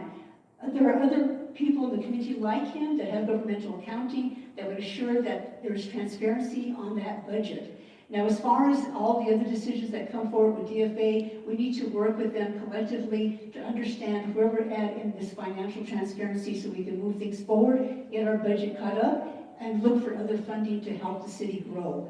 So without that transparency, we're stuck in the dark. And we need that transparency for every citizen out there and for our own use and purposes as a mayor and the city council to be able to move forward and understand what that means to have transparency to the public, which we work for. We work for you. Thank you. Thank you, Joanne Salazar. Next question in Budgets and Finances, Ms. Carol Clark. How will you prevent political favoritism in city contracts? Simple, utilizing procurement code and the RFP process. I'm very disappointed that we don't get as many items through RFP process and solicitations and requests for proposals. That's extremely critical. My understanding is what happens with staff is that they're burdensome, and so they utilize state pricing agreement, which I'm not in agreement with a lot of projects. But because of timeliness and utilizing the funds according to DFA, we have to go that route. But I've been a big proponent of using the RFP process to find the best possible price for our projects, especially large-scale projects at the city. We already have a procurement policy. It was adopted back in 2015, I think, when Mayor Alice Azura was there as well. And so it's 3 quotes. I mean, it's 3 quotes for almost anything up to $5,000. I think that's more than reasonable for how we do that and just being able to that transparency. But the RFP process is very simple. Each of the municipalities has 2 individuals that are certified in the procurement process and just abiding by the state procurement code. Very simple. There's no need for political favoritism in that aspect. If we just utilize RFP process, the solicitation process, it takes out all aspects of political favoritism. Simple. Thank you, Mayor John. Dennis Kim Salazar. Thank you. Under a Dennis Tim Salazar administration, the you scratch my back, I scratch yours will be a thing of the past. That's not going to happen anymore. The throne system is going to be a thing of the past. No more. There needs to be accountability, transparency once again, and fairness. Follow all the rules all of the time. Going through the proper RFP process, procurement process, ensuring that the city leadership, finance, city manager, that they do follow all of the rules all the time. What's so hard about that? Thank you. Thank you, Dennis Kim Salazar. Joanne Salazar. My answer is the same. I mean, why haven't we been following the procurement code? Basically, if you follow that procurement code, you're not going to have favoritism and issues with contracts. We also have to be very sure, and when we offer an RFP, because I've been involved with RFP in government and making decisions on that. When you send out an RFP and you have all the requirements, you cannot be making particular changes to that RFP. And when you agree on a contractor, the language in that contract has to be strong enough to where they're not coming back for overages. Sometimes there's language in these contracts, even with an RFP, that allows for a lot of extra, oh, if I run out of money on this project, I may need to come back in. If you leave that open, you're not going to find good contractors. So I agree with everyone. It's following the RFP process, having your staff be trained on that, making sure that the employees, the city manager, everyone involved understands what that RFP process is about and understand the procurement code. That avoids all this favoritism, or someone says, scratch my back, I'll scratch yours. It has to be a very professional done document, and RFP requirements have been around since I was on the school board. So if you haven't been sending out RFPs, let's certainly start doing that and follow the procurement code. Thank you. Thank you, Joanne V. Salazar. Next question in budget and finances, Ms. Jennifer Garcia. Given a $4 million budget deficit, how will you prioritize spending to address the most pressing needs of the community with council members? So I want to really know where this comes from, because I understand this was a typographical error, and contacting the DFA financial analyst, they're not sure where a $4 million budget deficit came from, because if there hasn't been a bar adjustment request done and approved by the governing body, that wouldn't seem to exist. And so the governing body has ultimate authority and oversight of the budget for the city of Espanola, but they haven't received any budget adjustment report updates from that instance. And so I don't know where this $4 million is coming from. I think it's campaign political propaganda put out. I understand it was a typographical error on the behalf of the finance department, trying to get to the bottom of it. It is not $4 million. DFA would have already stepped in and overtook the municipality's budget and finances at that point. So this is completely political propaganda put out by the opposing faction, and I completely disagree with this. And again, we need to reach out to DFA, and DFA will tell you that it's completely outlandish. Thank you, Mayor John. One video. Dennis Kim Salazar. Political propaganda under the mayor's own administration. I really don't understand. That really confuses me. But to say, in reference to this, we got to be very responsible. That this is going to be the #1 priority of the next administration if I am elected. We have to separate ourselves from this current administration's downfalls, be able to have a starting point so we can know where we're starting and where they're finishing. And the city council and the mayor, along with the top leadership, have a huge job ahead to be able to fix this $4 million downfall. Never in my entire time as a city councilor have I ever seen anything close to this, anything like this. Under all of the previous mayors, we've always managed to balance the budget, to be in the black. So this is so new to me. I don't understand. I do not understand how this happened, why this happened. But of course, there's no answers. But I think the people, I do know the people of the city of Espanola deserve answers. Where's the taxpayers' money? Thank you.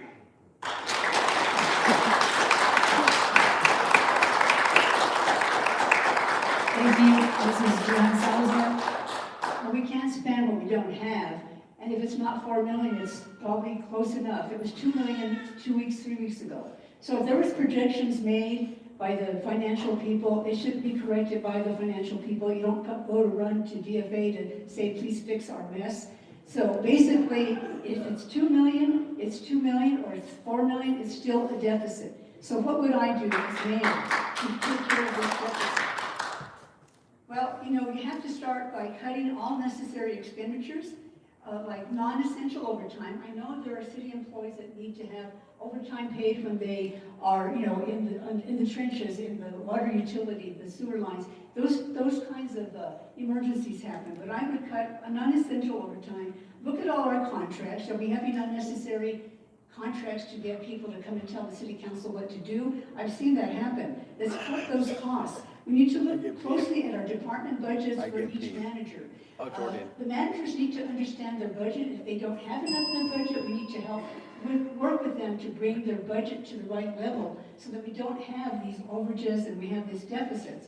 We also need to be able to work with getting other funding and discretionary funding grants from the state or federal government. We need to create incentives for businesses to want to come to our city so we can generate more gross receipts tax for the general fund. It's that simple. Business development, figure out where you are with your finances, don't cry to DFA. We need to know where our budget is and understand that we need to operate within that budget. Thank you.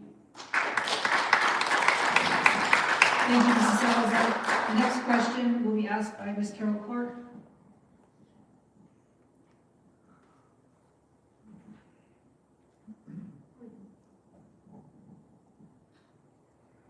What strategies will you use to bring new revenue to the city without overburdening residents and small businesses? The enterprise fund, that is the biggest opportunity for growth here for our city's budget. Getting individuals that are outside the city, annexing them, bringing them into the city, and utilizing them in our water and wastewater system for the municipality. That's the biggest way of growth. Bringing in the sanitation department. We're servicing 3,100 consumers now. We are servicing all the commercial accounts for the city, so that has increased our enterprise fund. But if we can be able to work with individuals, and a lot of that comes down to having affordable connection rates. It comes down to the governing body being able to look at how we can affordably provide utility service for individuals that are just outside the city limits. That's a way for growth, because once that house or residence or commercial business is connected to the utility system, it's going to be a consumer and a customer into perpetuity. So we have that opportunity for growth in that just specific way, and how we grow the enterprise fund. We also have opportunity with the trash. You know, there's opportunity of working together with, I've talked about with Huachapanca, just outside the city, and all those residents signing up for the municipal trash system. But specifically for water, sewer, and trash, our enterprise fund is the greatest way we can shore up the budget and then be able to offset costs through the general fund. We have finance and we have HR and those positions that work with enterprise. We can use the enterprise fund to put funding towards the general fund. Thank you, John Cameron. Dennis Tim Salazar. Thank you. Yes, utilizing the enterprise fund and even, you know, through trash are ways, but that's not the saving grace. What we need to do is look, for one, we could empower our leadership. Take a look at the assistant fire chief. Look how much money he has helped bring the city of Espanola, you know, to have big projects, and that is huge. I think he did a big job. Along with, you know, other individuals that have worked with him, and I don't want to discount that either, because quite a few of them have done a great job in helping to make this happen. So that's one thing, one way is being able to empower leadership to do their jobs, leave the professionals to do their jobs effectively. Again, going back to responsibility, accountability, also in reference to bringing new businesses and, of course, you know, sustaining our current businesses, maybe looking at somebody at City Hall that could be able to be dedicated to that, to be more business friendly, help them from starting point A all the way through Z, through the process, help to guide them. And I think that alone, amongst many other areas, I think we could definitely go a long way and help our businesses. Thank you. Thank you, Dennis Tim Salazar. Joanne B. Salazar. There are two types of funding sources for the city. It's the enterprise fund, which is the money that's generated from all the services that we get through sewer and water, and then the GRT, or the general fund, is the gross receipts tax. So what do we need to do to bring in new businesses? Attracting micro businesses and other retailers to come to Espanola would be one of my major priorities. I would also reinstate the Economic Development Committee or Commission or a task force. I was involved with that, and that's why I became so disillusioned 2 years ago and left, because we had lots of ideas for future development, partnering with the college, partnering with Landel, bringing in offices for Landel, bringing in new businesses, and it all fell on the wayside. So I would reconvene the Economic Development Committee that was supposed to be working with the Economic Development Director or the Community Development Director, that I haven't seen that happen. So the task force needs to be put together again with citizen input as what kind of growth and what kind of businesses do you want to see in your 4 districts. What makes sense in District 1 may not make sense in District 2. So we need to have those kinds of ideas, and yes, we have to take it to the leadership, but the leadership has to do something about it. We also have to try to find funding for these other types of programs that can happen, or business development. We need to look at grants and discretionary funding for targeted projects. So basically, the Planning and Zoning Department must also do its due diligence to do the master plan and to also provide the right notices when we're developing areas of the city, because sometimes people say to me, well, I didn't know that coffee shop was going up there, or I didn't know this was happening there. So they have to put out the public notices so the community understands what is going on and how their city is going to grow with the businesses that they would like to see. We don't want to burden our environment, we don't want to burden our existing businesses, so we really want to work with tribal governments to try to bring regionalization to the city. We also need to develop projects that make sense to the community. Look at business development. It's going to be one of the major issues and topics that I will continue on as I'm mayor. Thank you. Thank you, Joanne Lee Salazar. Moving on to our next section, community development. Ms. Jennifer Garcia to ask the question. How will you build or rebuild relationships with Santa Fe, Los Alamos, and tribal governments to enhance regional economic opportunities? One of the great things about this is we work together as government entities, and you can do so much without getting much traction. But I think when you bring in citizens, actually, that's when you see a different aspect and develop. And specifically for the Santa Fe County region of the city, Yates Edition has been extremely critical in working together with the county commission, the county sheriff in that corridor. They meet on a bi-weekly basis to demand issues and bring forward concerns and issues that they have in the Santa Fe County area of the city. They meet with the county commissioner, they meet with the county sheriff's department, and that cohort is composed of at least 20 individuals from the Santa Fe County area of the city, which feel that they haven't received the quality representation from Santa Fe County in their entirety of their lives. Los Alamos County, we're building a great relationship with them with an MOU, with the Regional Capital Project Fund. We're looking at building a transfer station here on Industrial Park, and they're doing the study, they're paying for the study. That's another opportunity for growth and working together with Los Alamos County. The tribal communities, that's where we bring in our citizens again. We bring in our citizens that are impacted by the issues and bring those forward, because when you have the policymakers all at the table, you're going to have not ability to come to consensus. But when you bring in regular lay citizens, you can drive the agenda a lot easier, because you see the initiatives are changing with the citizens pushing forward as opposed to policymakers, because at the end of the day, I think everybody is responsible to the citizens that they represent and serve.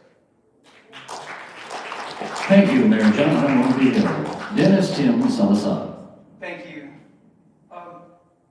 Rebuilding relationships with Santa Fe, Los Alamos, our fellow neighboring tribal government friends, it is huge. I am proudly endorsed by OK Owinge.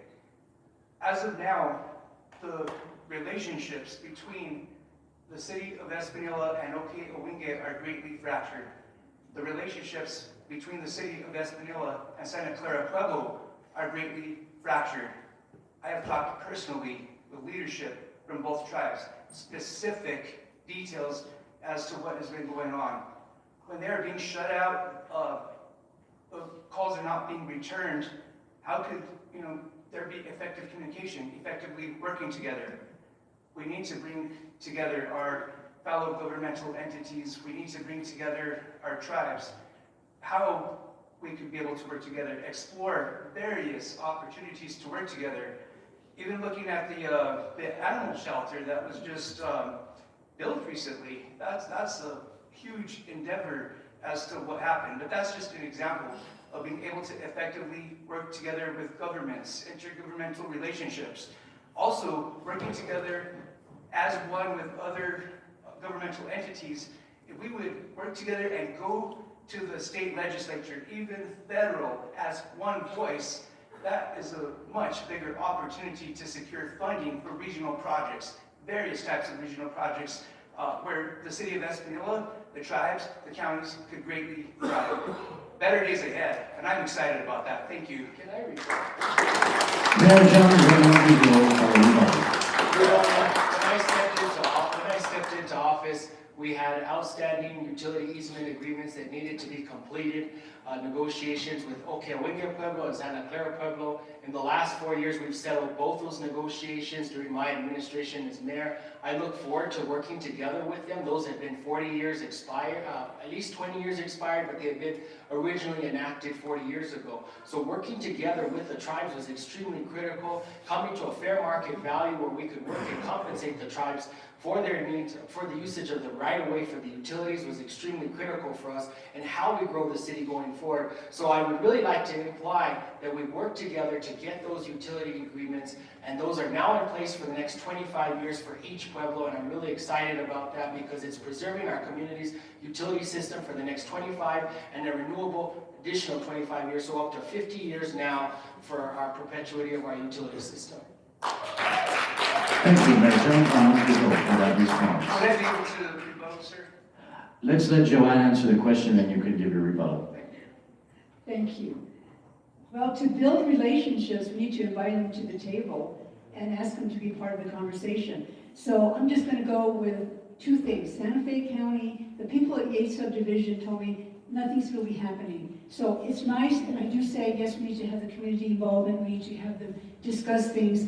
If the county commissioner for Santa Fe County is not listening to these individuals, the city needs to step up a little bit with the efforts, the mayor, the city council, the city manager, and work with what is happening, nothing. So basically, I have paid Santa Fe County taxes, my property in Santa Fe, and it's quite expensive. So to hear these individuals from Yates and from other parts of the community that is Santa Fe County, they're not getting what they need. So we want to help the community with input, but we also need to step up and we need to go in and say, look, commissioners or county commissioner, we need to really get things moving for these citizens. As far as the tribes, I think that I've worked with tribal governments in government, and I know that it's something that we always have to work to improve. And I understand from talking with Governor DeHaan that they have not really heard anything from the city, and they're willing to start working with the city. I'm not endorsed by any of the tribes. I'm endorsed by individuals in the community like you, average citizens that want to see change. So we can talk about working with the tribal governments and argue what has happened and what has not happened. But bottom line is, we're going to build relationships. We need to have real clear goals as to what we want to accomplish with these relationships. Do we want to accomplish working with both Santa Fe County and maybe Los Alamos County, Rio Arriba, the tribes, regional jail that's going to help bring some relief to the community, a treatment center for the individuals addicted to opioids and the substance abuse issues that we're seeing on the streets. We need to develop relationships that are going to help us bring resolve to these issues. So I invite the community input. I've said that many times, but there is a time when the city has to step up and do its job. Thank you. Thank you, Joanne B. Salazar. Dennis came to respond. Thank you. To state that effectively working with the tribes, more specifically Santa Clara Pueblo, you cannot put it as a notch in your hat, so to say, when you were forced to do so. Legally forced to do so. The mayor and the council knows it. They were forced to work with Santa Clara Pueblo to get these easement issues and other issues done. They were forced. Thank you. Thank you, Dennis Salazar. Ms. Carol Clark for the next question in our community development section. What is your strategy to attract new businesses while supporting locally owned businesses? I think it's really extremely critical for us to look at our development incentives, and that's specifically, again, what I was talking about earlier, utility connection costs. And specifically working with developers, not just in housing, but also in commercial developers. Housing developers need to be able to make the bang for their buck, and they're looking at property and developing property for housing opportunities. Commercial property developers are also looking at that. There's opportunities for how we can subsidize payment plans for these utility connection costs. We can work on MOUs with them to see about whether they can pay the fee after they've sold the property or develop the property at that point. I think that there's all those opportunities. It's kind of tricky with anti-donation clause, but where we go from there and how we develop those properties is extremely critical, because a lot of people that have property in the city of Espanola have held it ancestrally for many years, and so they hold on to it as family property in their large tracts. So we have to be able to work with this property owner to come to a fair market value where they can get a bang for their buck, but we also need to look at how the business, commercial development, or the property developer can come in and be able to make their bang for their buck as well. And so it's going to come and be convoluted in that aspect, and I think the city has a good way to be an emissary for that, for growth in that avenue. Thank you, Mayor John Ramon Villa. Dennis Tim Salazar. Thank you. The strategy to attract new businesses while supporting locally owned businesses. Very good question. I have a 4-point plan for this. First of all, make it easier to do business in the city of Espanola. It's not very easy right now to, for our local businesses or even to create a new business coming into the city. What we could do, as I previously mentioned, a little bit more detail now, is create a business advocate liaison at City Hall. This person would guide current and new business owners through the process, whether it's getting business licenses or planning and zoning issues, water meters, whatever it takes to make business easier. We have to be more business friendly. And of course, that friendly face at City Hall, welcoming these individuals and helping to guide them through the process, that's one big step right there. Strengthening our workforce with partnerships at Northern, other areas as well. This will help attract a strong base, and then of course will attract businesses working effectively with the Chamber of Commerce. We have to clean up the city to make it more attractive for businesses to want to do business. Right now that's not happening. But again, I see brighter days ahead, and the city of Espanola deserves that. So much better, nothing less. Thank you. Thank you. Next in Salazar. Joanne B. Salazar. Thank you. I see brighter days ahead also, but I can tell you one thing I learned from being in that committee is that new businesses are not going to come into Espanola if there's still a high crime rate. They look at a bunch of businesses that are going to come into a community, look at different surveys, look at different demographic information about the community. We need to deal with the drug problem. We need to deal with the crime. We need to deal with the lack of GRT. How are we going to attract new businesses so that we can move Espanola to be a healthy community?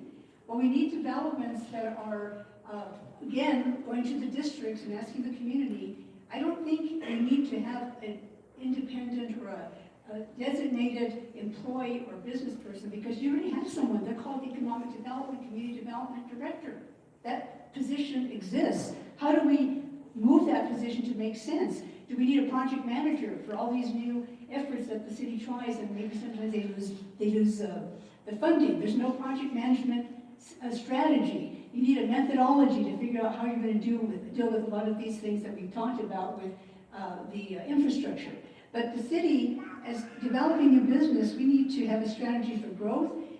We need to ask local businesses and the Chamber of Commerce for ideas and how we can work for the greater good. Because the question is, how will you attract new businesses without burdening the local business? Well, we all have to come to the table. We have to look at the crime. We have to solve that problem. Better policing. I know there's going to be a public safety question down the road, but that is so important to trying to attract new businesses and being able to work with the existing businesses so that they complement each other. We don't want two coffee shops in the same neighborhood, the same block. We need to look at how we develop new businesses. We look at the economic development group or a task force that works with the appropriate city person that's already in the position, or a new person that comes along. How do you strengthen that position so that they are doing work for the city and not just taking on special projects that somebody comes up with? So bringing in the citizens' input, bringing in the ideas from the business community itself, will develop new businesses, and we have to deal with the high crime rate. Thank you so much. Thank you, Joanne B. Salazar. Community Development, question number 3, Ms. Jennifer Garcia, read the question. How will you address vacant buildings, blight, and underused properties in Espanola? About 9 years ago, no, sorry, forgive me, 7 years ago when I was a councilor, the city embarked on a Clean and Lean initiative where they targeted about 30 properties throughout the city for coming into compliance. Properties that failed to come into compliance were then cited for a public condemnation process for the demolition of these properties. We're going back to 2019 that these properties were demolished by the city during COVID. We are right now in the process of foreclosing on all those liens for us to be able to regenerate back into that fund for the Clean and Lean program and selling those properties that have been lean. I think we have a lot of opportunity to rebuild on those properties. Affordable housing initiatives, if they're commercial frontage, we can work with the developer to sell at fair market value. Right now at the Clean and Lean initiative, because it takes so long for the foreclosure process, It takes about 4 or 5 years for us to be able to actually move forward with a closure on the property, and then we've gone through the district court process. But I'm excited for what's going on, and this is probably why this summer we're going to be liquidating those properties at the city and going to be moving forward with finding requests for proposals about interested developers to come in and buy these properties, or even someone just wanting to build a home on a property or looking to place a home there. These are opportunities how we can build and strengthen our neighborhoods and remove dilapidated properties that have been such burdensome for our neighborhoods. We just spent about $80,000 to tear down 2 homes on Pacheco Lane here at the city. And so that was another shortfall that we're going to have to plan for in terms of that Clean and Lean initiative. And that's why we're generating additional funds for that program so it can grow and so we can get rid of these nuisance properties throughout the city. But it takes time. Property owners have rights, and we have to abide by those. And I don't think anybody likes for their property to be taken from them, but their property needs to be brought into compliance. Absolutely. Thank you, Mayor John Ramon Vigil. Dennis Tim Salazar.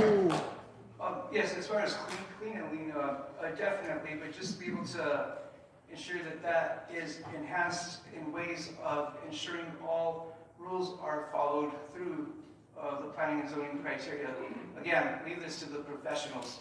The planning and zoning director, the leadership, being able to follow their lead and ensure that we are doing things the right, the responsible way, and again, effectively, safely, responsibly, working with citizens as well from, whatever property it may be.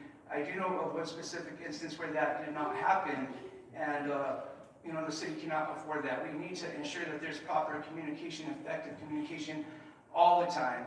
But at the same time, these can be eyesores, of course, and it could get out of control as it has within the city of Espanola. So this is one of the priority issues because the city of Espanola cannot afford any more eyesores. But at the same time, we got to do this with compassion, follow the rules though, and try to effectively work with the homeowners. But if it comes to a point that the city has exhausted all efforts, then of course we'll be able to have to move to the next steps. Thank you. Thank you, Dennis Tim Salazar. Joanne B. Salazar. Vacant buildings attract vagrancy and unwanted activities. And yes, there is the Clean and Lean program. I was at a city council meeting where they were talking about trying to get more funds into that particular area because it's about $30,000 to demolish a home. So there needs to be ways. First one and foremost is code enforcement. If we had code enforcement around the city and we had more than one individual trying to do code enforcement, they could really look at cleaning up businesses and homes that maybe they are empty. The homeowner is in another state and they've let that to go unaddressed. But they need to have code enforcement so people can be aware that the city of Espanola expects certain standards around the community and their homes. Also, there's ways to find more money. There's a program, Center for Community Progress is a leading national organization that can provide municipalities with technical assistance. And the city needs a strong enforcement code. We need to identify properties that are needed attention. So various approaches are needed. We can't just rely on the clean and lean money. So basically, we need to have better policing with these homes. We need to have housing strategies to help the local residents become homeowners or more housing options. Programs like HomeWise, Habitat for Humanity, working with HUD or our local housing trusts are important. Local developers have to come to the city, but I don't see any development really in the making right now. Yes, it's important to try to refurbish old homes, but you need the right kind of provider, you need the right kind of business developer, and I would promote that and would certainly like to see that, but there comes a time where we really have to do code enforcement, and there's too many shuttered buildings around the city, so waiting 5 years for money to come in is not the answer. We need to bring in more funding for this effort. Thank you. Response from Mayor John Ramon Vigil. Yes, one of the things that complicates us about 80, and this isn't to deflect from Ms. Salazar, but 80% of the properties that are on the Clean and Lean are held in trust by families and the deceased parents, and they haven't probated their property, so it makes it extremely difficult for us to be able to move forward with holding the property owner accountable. because ultimately then it has to go through the probate process, and so that's what also makes it very lengthy and timely. But I just wanted to mention that makes it, it's very unique to Espanola. It's very unique here in Espanola in that aspect. Thank you, Mayor John. Joanne V. Salazar to respond. I understand that, yeah, there's a lot of homes that are left unattended or allowed to become in disarray, disrepair because of that type of situation. But if there's code enforcers that are, if you have a family, even if it's a shared family home that 5 siblings now own, there needs to be a way to be able with that code enforcer to say, hey, we know you're here. There's ways to track those owners and the ownership and bring to their attention the need to keep up their properties. And there's usually people are just wanting to sell. They want to sell their properties. So I'm just saying that in terms of the probate, yes, sometimes we do have to go into that process, and it is lengthy, but we need to find better solutions for bringing these homes up to date and helping these homeowners that perhaps maybe want to sell the property or find a way to build maybe a rental space. We need to help them with those kinds of funding sources also. Thank you. Thank you, Joanne V. Salazar. Last question for Community Development, Ms. Carol Clark. What is your plan to improve housing availability and affordability for working families and young people? We're embarking right now with the Silky Way Connector, which plans to be the first new subdivision in our city in over 25 years. We just received allocation from the state this past legislative session. We've already placed the water, wastewater for a connector between Riverside and McCurdy. We are now moving forward with an RFP proposal process for the liquidation of the 14 subdivided lots there, and how we move forward with liquidating that. But we look forward to the building of new homes, because obviously when we're putting surplus into the demand, we're going to bring costs down. Affordable housing is one thing that we've been trying to work on, but it's extremely hard because of the market from Los Alamos and Santa Fe, and I'm very knowledgeable about this. I'm a realtor. I understand that aspect, and the price per square foot has gone through the roof. Double wides are selling for $400,000 or more here in the city. It's unfortunate, but we have to also look at ways that the Mortgage Finance Authority is offering opportunities and incentives to buy old homes and rehab those homes at low to zero interest programs as well. And so those are opportunities that we can be able to get people into first-time home buyer programs through FHA and getting these people the homes that they need here in our valley.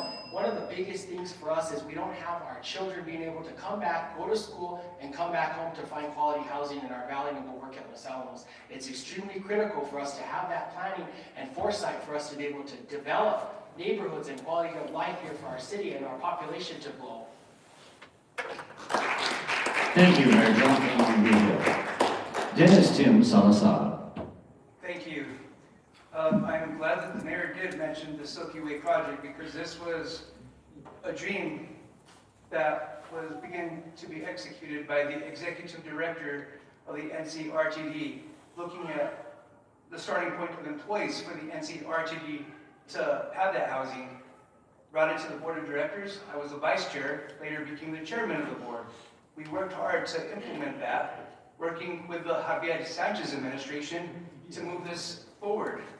We were in the process of going at a pretty fast but responsible pace in the Javier Sanchez administration. If Javier would have won the second term in that administration, I would probably say between year 1 and year 2, this probably would have been completed.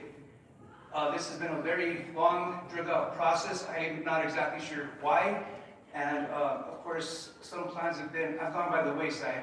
But there were, some very good plans in the work, and that's just one aspect. But of course, it goes back to two things: making it easier to build, making Espanola attractive enough for people to want to live here and raise a family. There's too many regulations and restrictions on housing right now. We need to work with planning and zoning to rethink our housing in our city. Invest time and money for comprehensive plan, focusing on housing needs and issues. Those are just a couple of aspects among many more that I do have. I know I'm kind of short on time. Thank you. Thank you, Dennis Tim Salazar. Joanne V. Salazar. Thank you. The city is landlocked, we know that. So when you have a master plan and you can decide with the community where housing should be, where businesses should be, that's going to make a big difference in what type of development comes forward to the city. 14 houses on Silky Way, that's wonderful, but that was supposed to be a road that was meant to help the traffic on Riverside Drive go into a different route. And if it's going to be just housing, I don't know about people wanting to have that be a major thoroughfare. So we basically need to look at options that are going to include the community input, the master plan, to see what we can do for housing. We also need to develop these incentives for affordable housing. Sometimes we get very high-end housing, and that's wonderful for people that can afford it. But because we're landlocked again, I would go back to these partnerships with the county, Rio Arriba County, Santa Fe County, Los Alamos.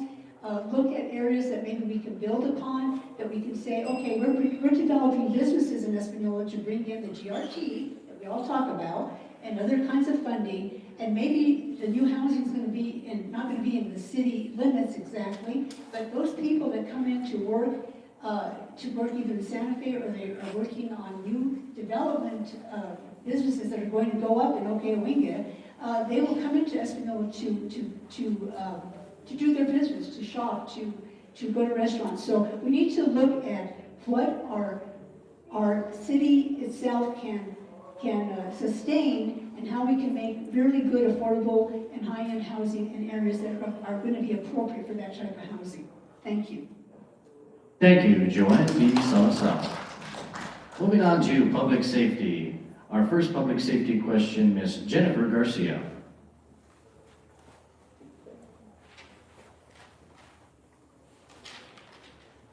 How will you rebuild trust between the community and our elected officials in office?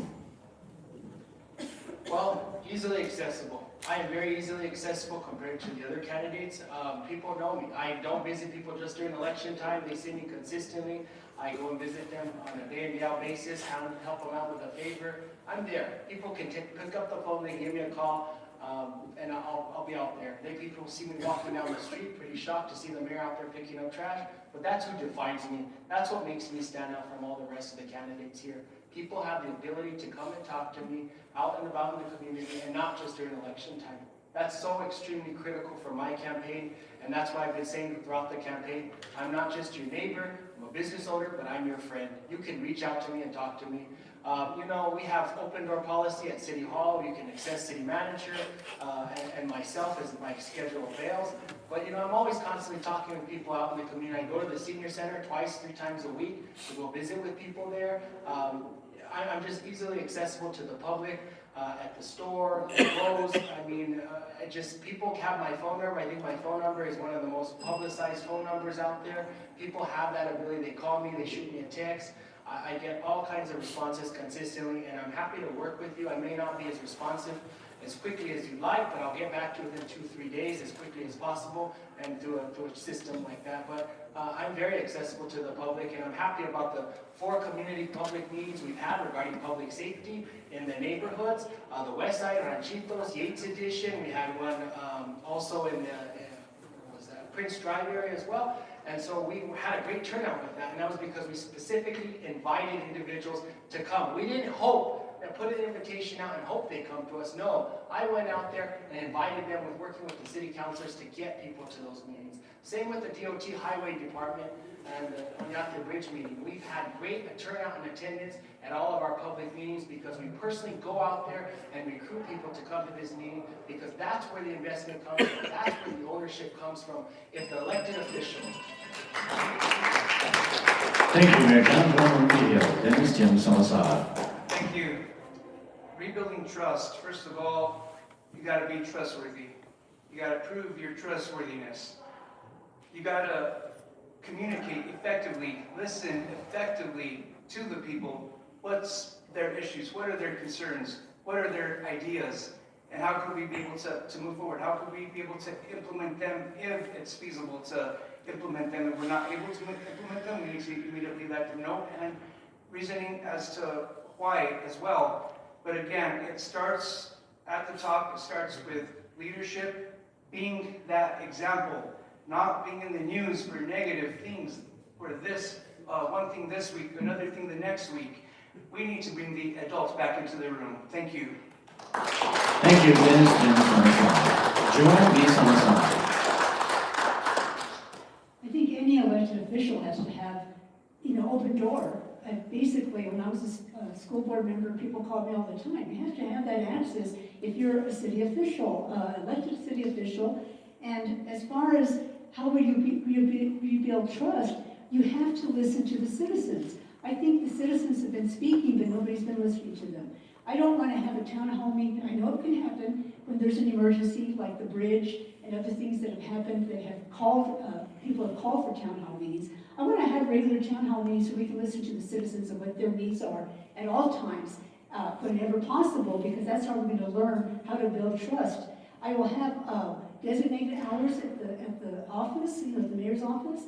I will be there, I will be available by phone, but rebuilding trust for all elected officials, we have to have that access. I don't want to have to call City Hall. I never talk to anybody. I get an answering machine and I have to call 50 times, and then I land. It's horrible. It's horrible. There's no customer service. How do we build trust? We build trust by looking at those systems that are supposed to be giving you access to the mayor or to the city manager or to the city councilors, and they have their website up or their phones up there. So we all have to have, we all have to assume the responsibility that people can call us and that we're there. Whether we're picking up trash or we're at the office or at home, we're accessible. And that's how we will rebuild trust for the community.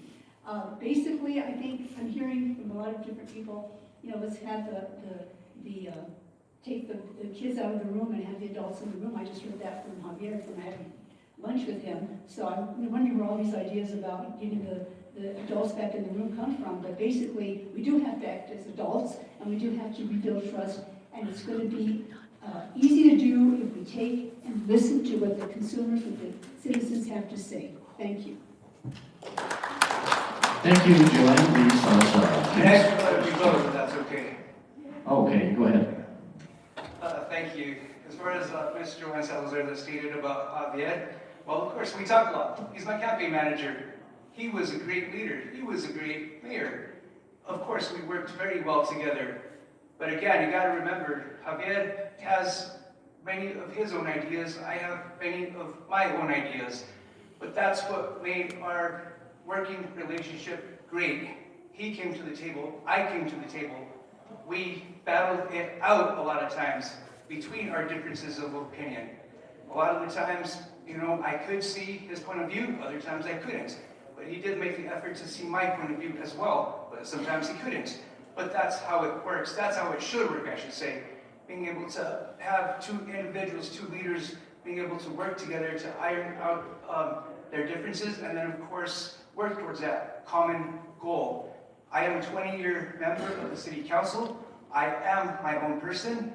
And of course, I am going to look to Javier Sanchez as well as others for advice, because he is a proven true professional. Thank you. Joanne V. Salazar, your response. Thank you. Well, there's always issues in any administration, and with all due respect to Mayor Sanchez, there was a city manager that absconded with like $30,000 from the city coffers. So I don't know how much of the oversight and good policies they had in place. I don't want to see a puppet mayor. So I hope that as we stand here together today and say, vote for me, I'm the best candidate, that we will really speak the truth and be true to our words about serving you, the people. We do want to listen. We do want to take advice occasionally from former mayors or from like my campaign manager is Alice, but she has no intent to come in and say, oh, now I'm going to come and tell you what to do. We've had long conversations about that. I will seek her guidance. I told Javier, I'll seek your guidance. If you want things to happen, you can work with me. So I'm just saying that basically there are always issues in each administration, and let's not play them down because things do happen, and I want to be a realist so I can work for you, for the betterment of the city. Thank you. Thank you, Joanne V. Salazar. Ms. John Villamobile to respond. Folks, you just heard it tonight. I am nobody's puppet compared to anybody up here. My former campaign manager is not a former mayor. Both candidates Their campaign managers are former mayors. I am my own campaign manager. I'm running my own campaign. My campaign is self-funded by myself and my family, thankfully for them, and being blessed. But you know what? That surely shows I am the individual candidate. I'm not beholden to anybody here, and that's why specifically I've self-funded each of my campaigns, and I'm so thankful for my family for their support for that. And I'm so happy that my family supports me and stands behind me.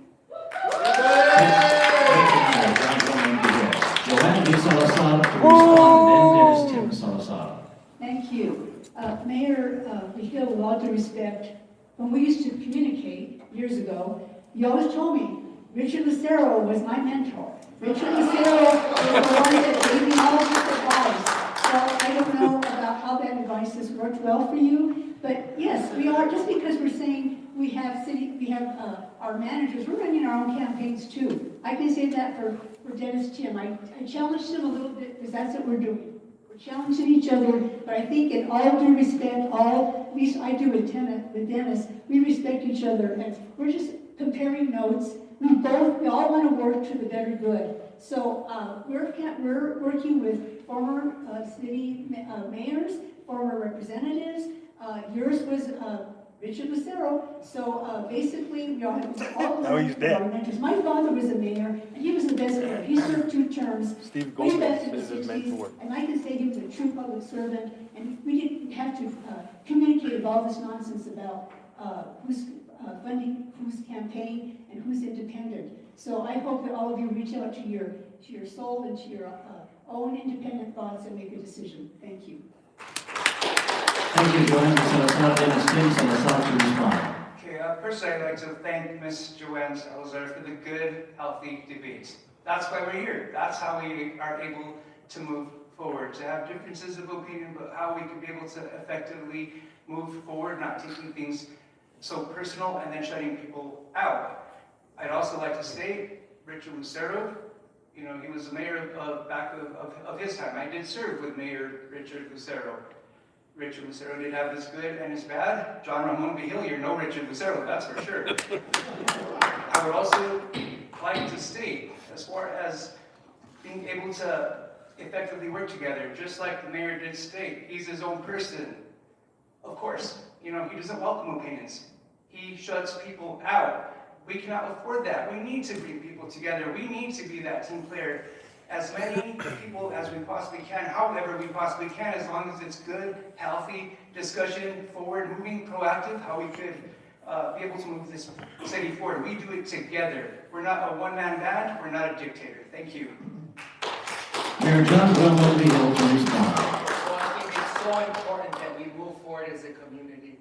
It's so important that family dynamics isn't at play for this election, and I've consistently been out there on the campaign trail talking with people. The issues affecting our community and coming up with viable solutions is the most important thing of how we move our community forward. Not individual, personal, petty differences because we don't like this person or they did this to me.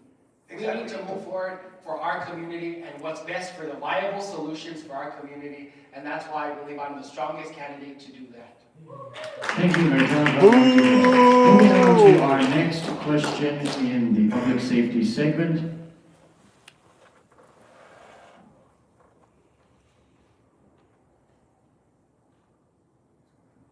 How will you rebuild trust between law enforcement and the community? And what is a measurable plan to reduce violent crime and drug trafficking in Espanola within your first 12 to 24 months? Great question. You know, we have a great relationship with law enforcement in the community. We have coffee with the chief every week, every month at Starbucks. I'm so proud to be endorsed by the Espanola Police Officers Union.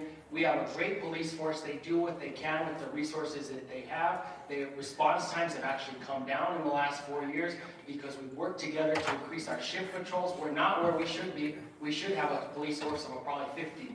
But we made the incentives. We brought up police officer pay. We've been able to retain our officers. We were losing officers left and right.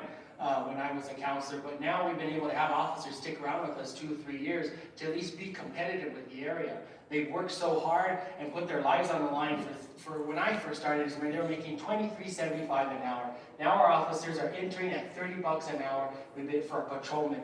Do we have a lot of work to go? Of course we do, but we've worked together in that aspect. We have so many officers now that we do not have the fleet to be able to utilize that, and so Chief Garcia worked very diligently in this past legislative session to get the fleet needed for his vehicle. That was the first one, right? 1 minute left. Okay. To get the fleet needed for his police officers so that we could get brand new equipment and vehicles for our police officers so they can be adequately trained. And we've also brought down our accidents with our vehicles as well. And that's a lot because we've created new policies with our response times and I'm drawing a blank here, pursuit policy. We've adopted an aggressive pursuit policy where we're not putting the city in jeopardy for that and how we damage our vehicles. And so I'm really grateful for the police department, what they're doing. Do we have a lot of work to go? Yes, we need neighborhood meetings. We need community policing. We need neighborhoods to come together to be able to create those neighborhood block captains and such so community policing can be at its finest when we work together with an assigned community liaison from the police department and how we connect together with the police department. Thank you, Mayor John Ramon Vigil. That is Tim Salazar. Thank you. So, going back to the question of rebuilding trust with law enforcement and the community, measurable plans, reducing violence and trafficking. We have many good police officers within the city of Espanola that do the best that they can with what they have. But again, it starts with leadership. Too many times, I go out into the city, whether it's Walmart, whether it's Lowe's, any business, and especially in the night, many people are scared to be able to go out shopping within the city of Espanola. On the camping trail, that's all I hear, that they are afraid to go shopping, that sometimes they even left the city altogether to go do their shopping because of fear. Again, it's not the police officers, it's not on them. It goes back to leadership. The city of Espanola should not have had to be in a position to bring the National Guard in. The city of Espanola should have been able to more effectively manage patrols throughout the entire community. Visible patrols all of the time, not just now for election season. Being visible everywhere within the city, going up and down neighborhoods, patrolling businesses, and not just that, but being, walking out into the businesses, around the businesses in the night when they're closed, but not just also, during the daytime as well. Speaking with business owners, going into the schools, talking with the children, showing that friendly face and what they do for our community. I think the city of Espanola Police Department can do so much more, and under my administration, we will do so much more, be more visible, be more effective, be more proactive, and the goal is to only grow from there, to have a much safer community. In turn, we have, thank you. Joanne V. Salazar. Thank you. The question is, what's our plan to reduce violent crime, drug trafficking in Espanola within the first 12 to 24 months? First of all, I want to thank the police officers. I know it's not an easy job. I know that we're not up to capacity. We need more funding for the police officers. We need to find ways to keep them, if they really want to remain as police officers, incentives to help them grow in their jobs and learn how to be good officers. But basically, the question is about what are your benchmarks going to be? Well, I want to assess what the priorities are. And I agree with Dennis Tim, that it starts with leadership. Not just leadership at the mayor's table or the city council, it's leadership of the police chief. What are the priorities? How are they looking at priorities? What priorities should be put in place? I know that crime is a major problem. What are we going to do? We're going to put benchmarks and figure out what are we going to do for petty theft, car theft, shoplifting, vagrancy. What do we do about violent crimes? We have to have benchmarks that are 3 months 6 months, 9 months, 12 months, to see how we're getting to those goals. We have to sit down with the chief, say, you know, again, another public meeting, what are your goals? People are afraid to go out at night. People are afraid to, you know, go anywhere that they're not familiar with. So how do we reduce crime? I know that the opioid issue has been a problem. I read some stats in the Department of Health. It has gone down a little bit, but there's still issues with crime, violent crime. How are we going to get there? The question I also have around policing and reducing crime is how is our 911 system working? How do we reevaluate the 911 emergency response system? People have told me I call and it takes them half an hour to get there. So we have to look at how we get those benchmarks in place to help the police, get more funding for more police, but also put the responsibility on the chief and work with the policemen to understand the benchmarks the city wants to see. We want to have a safer community, we want a healthy community. So basically, it's what is your plan going to be? You're going to look at 3, 6, 9, 12-month benchmarks. Thank you, Joanne V. Salazar. In lieu of the state time that this debate has run, we're going to skip the rest of the questions that we currently have set, and we're going to give 3 minutes to each candidate for a closing statement. First, Mayor John Ramon Vigil. Thank you all for coming this evening. It's so imperative that you come out tonight to learn about the issues that are affecting our community. Not what's going on in the background regarding personality differences or that. It's about the issues that are impacting our community.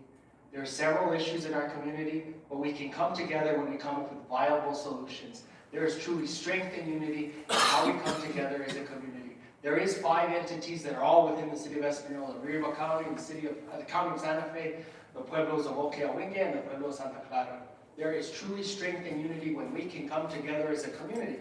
But I need you all to know and understand that all the responsibility can't be put on 9 individuals. We need the community's help to serve on community boards and commissions and such, to be involved and engaged, and working together with them and holding them accountable and working with us. We need neighborhood watch programs. We've talked about community policing. I think everybody up here has agreed about community policing.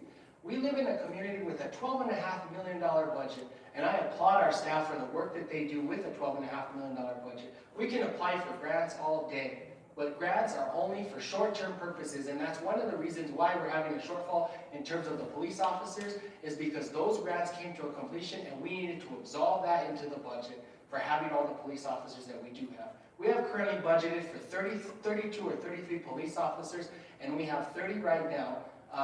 And because of competitive pay, we cannot fill those vacancies.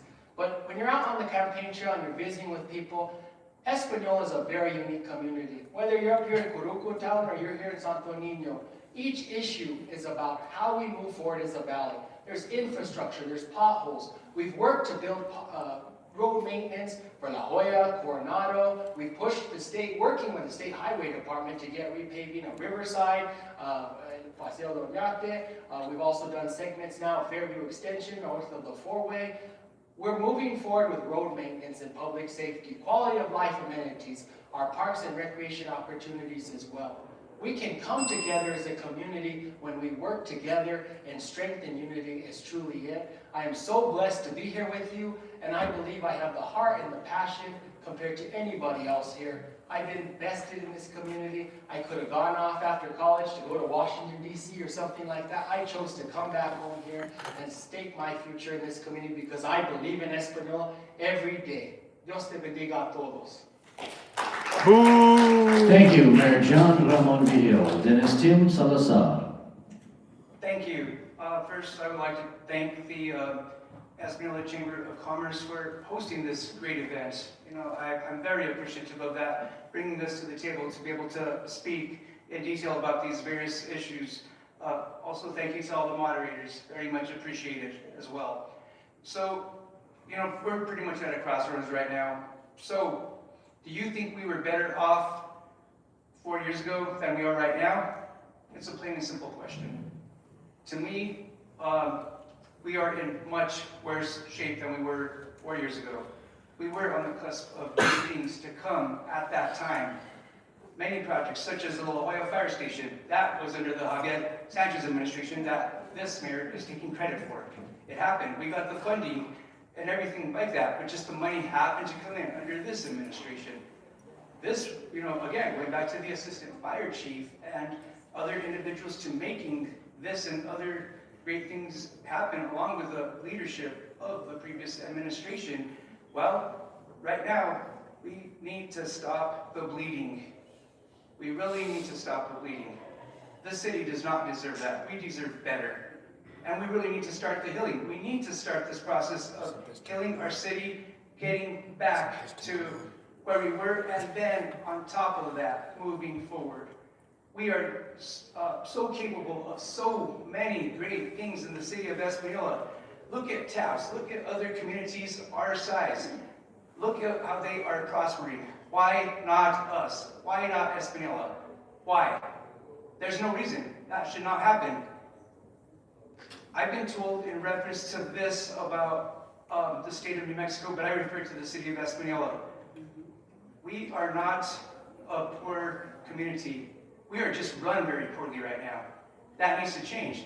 7 city managers, 5 finance directors, several lawsuits, lots of scandal, claims of various things of sexual harassment, sexual assault, harassment, civil rights violations, you name it. Being in the media pretty much on a weekly basis, that's uncalled for. That should not be happening.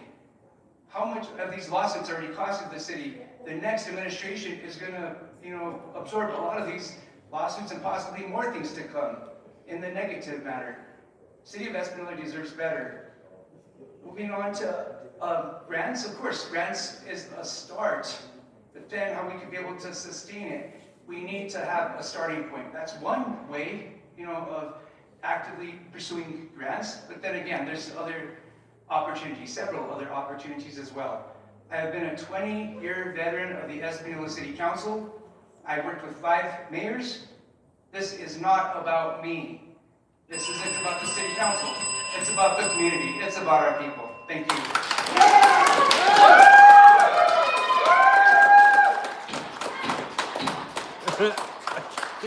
Joanne V. Salazar. Yes, it's about the people. It is, yes. I agree with you. I agree with you, Jim. I'm not a 20-year veteran. I'm a 4-year veteran of the school board. I'm a 30-year or 25-year veteran of state government where things were run very smoothly under my leadership in different programs. I will bring that leadership to you. I will work with the people. You know why we don't compare to Taos or Santa Fe? Because they have tourism. I was talking about downtown revitalization because that is an important venture for the city to undertake, something that has been ignored for years. The Bond House Museum is just operating because of a generous nonprofit group and thanks to a lease, but basically we do the work. We bring in tourism.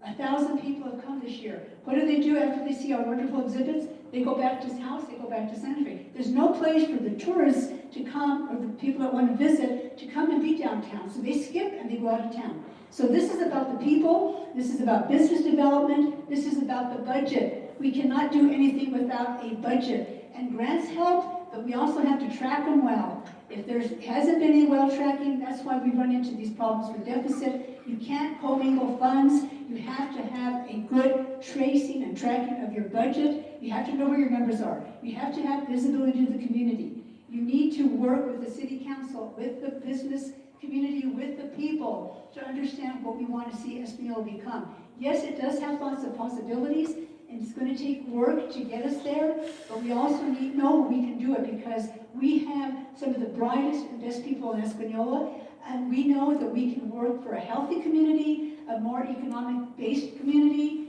if we just plan correctly and we do the right thing and we keep the petty politics out of it and the past histories of everything, because this is about today, not what happened 4 years ago or 8 years ago. There were scandals in not scandals, but there was probably issues with every administration then, and there will probably continue to be, but we minimized, we focused on what the community needs and how we move forward to developing partnerships to bring in economic development, reduce the social issues that still plague us, and the crime, which is stopping economic development from coming in. So how do we address that? By working together as a team, and I'm here to work for you. I'm a write-in candidate, so you go to that little bubble and you You circle it in, you write in Joanne B. Salazar, and I'll be your next mayor. I'll work hard for you. Thank you.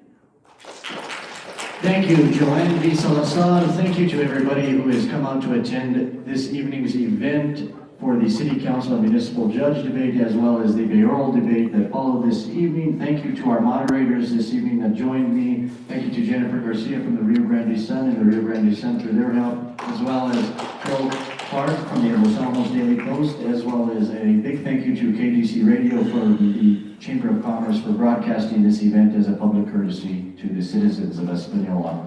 Thank you, everybody, and good luck to all the candidates in their respective races. Have a good evening.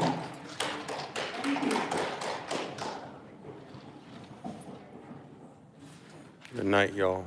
Thank you for coming. Until next time.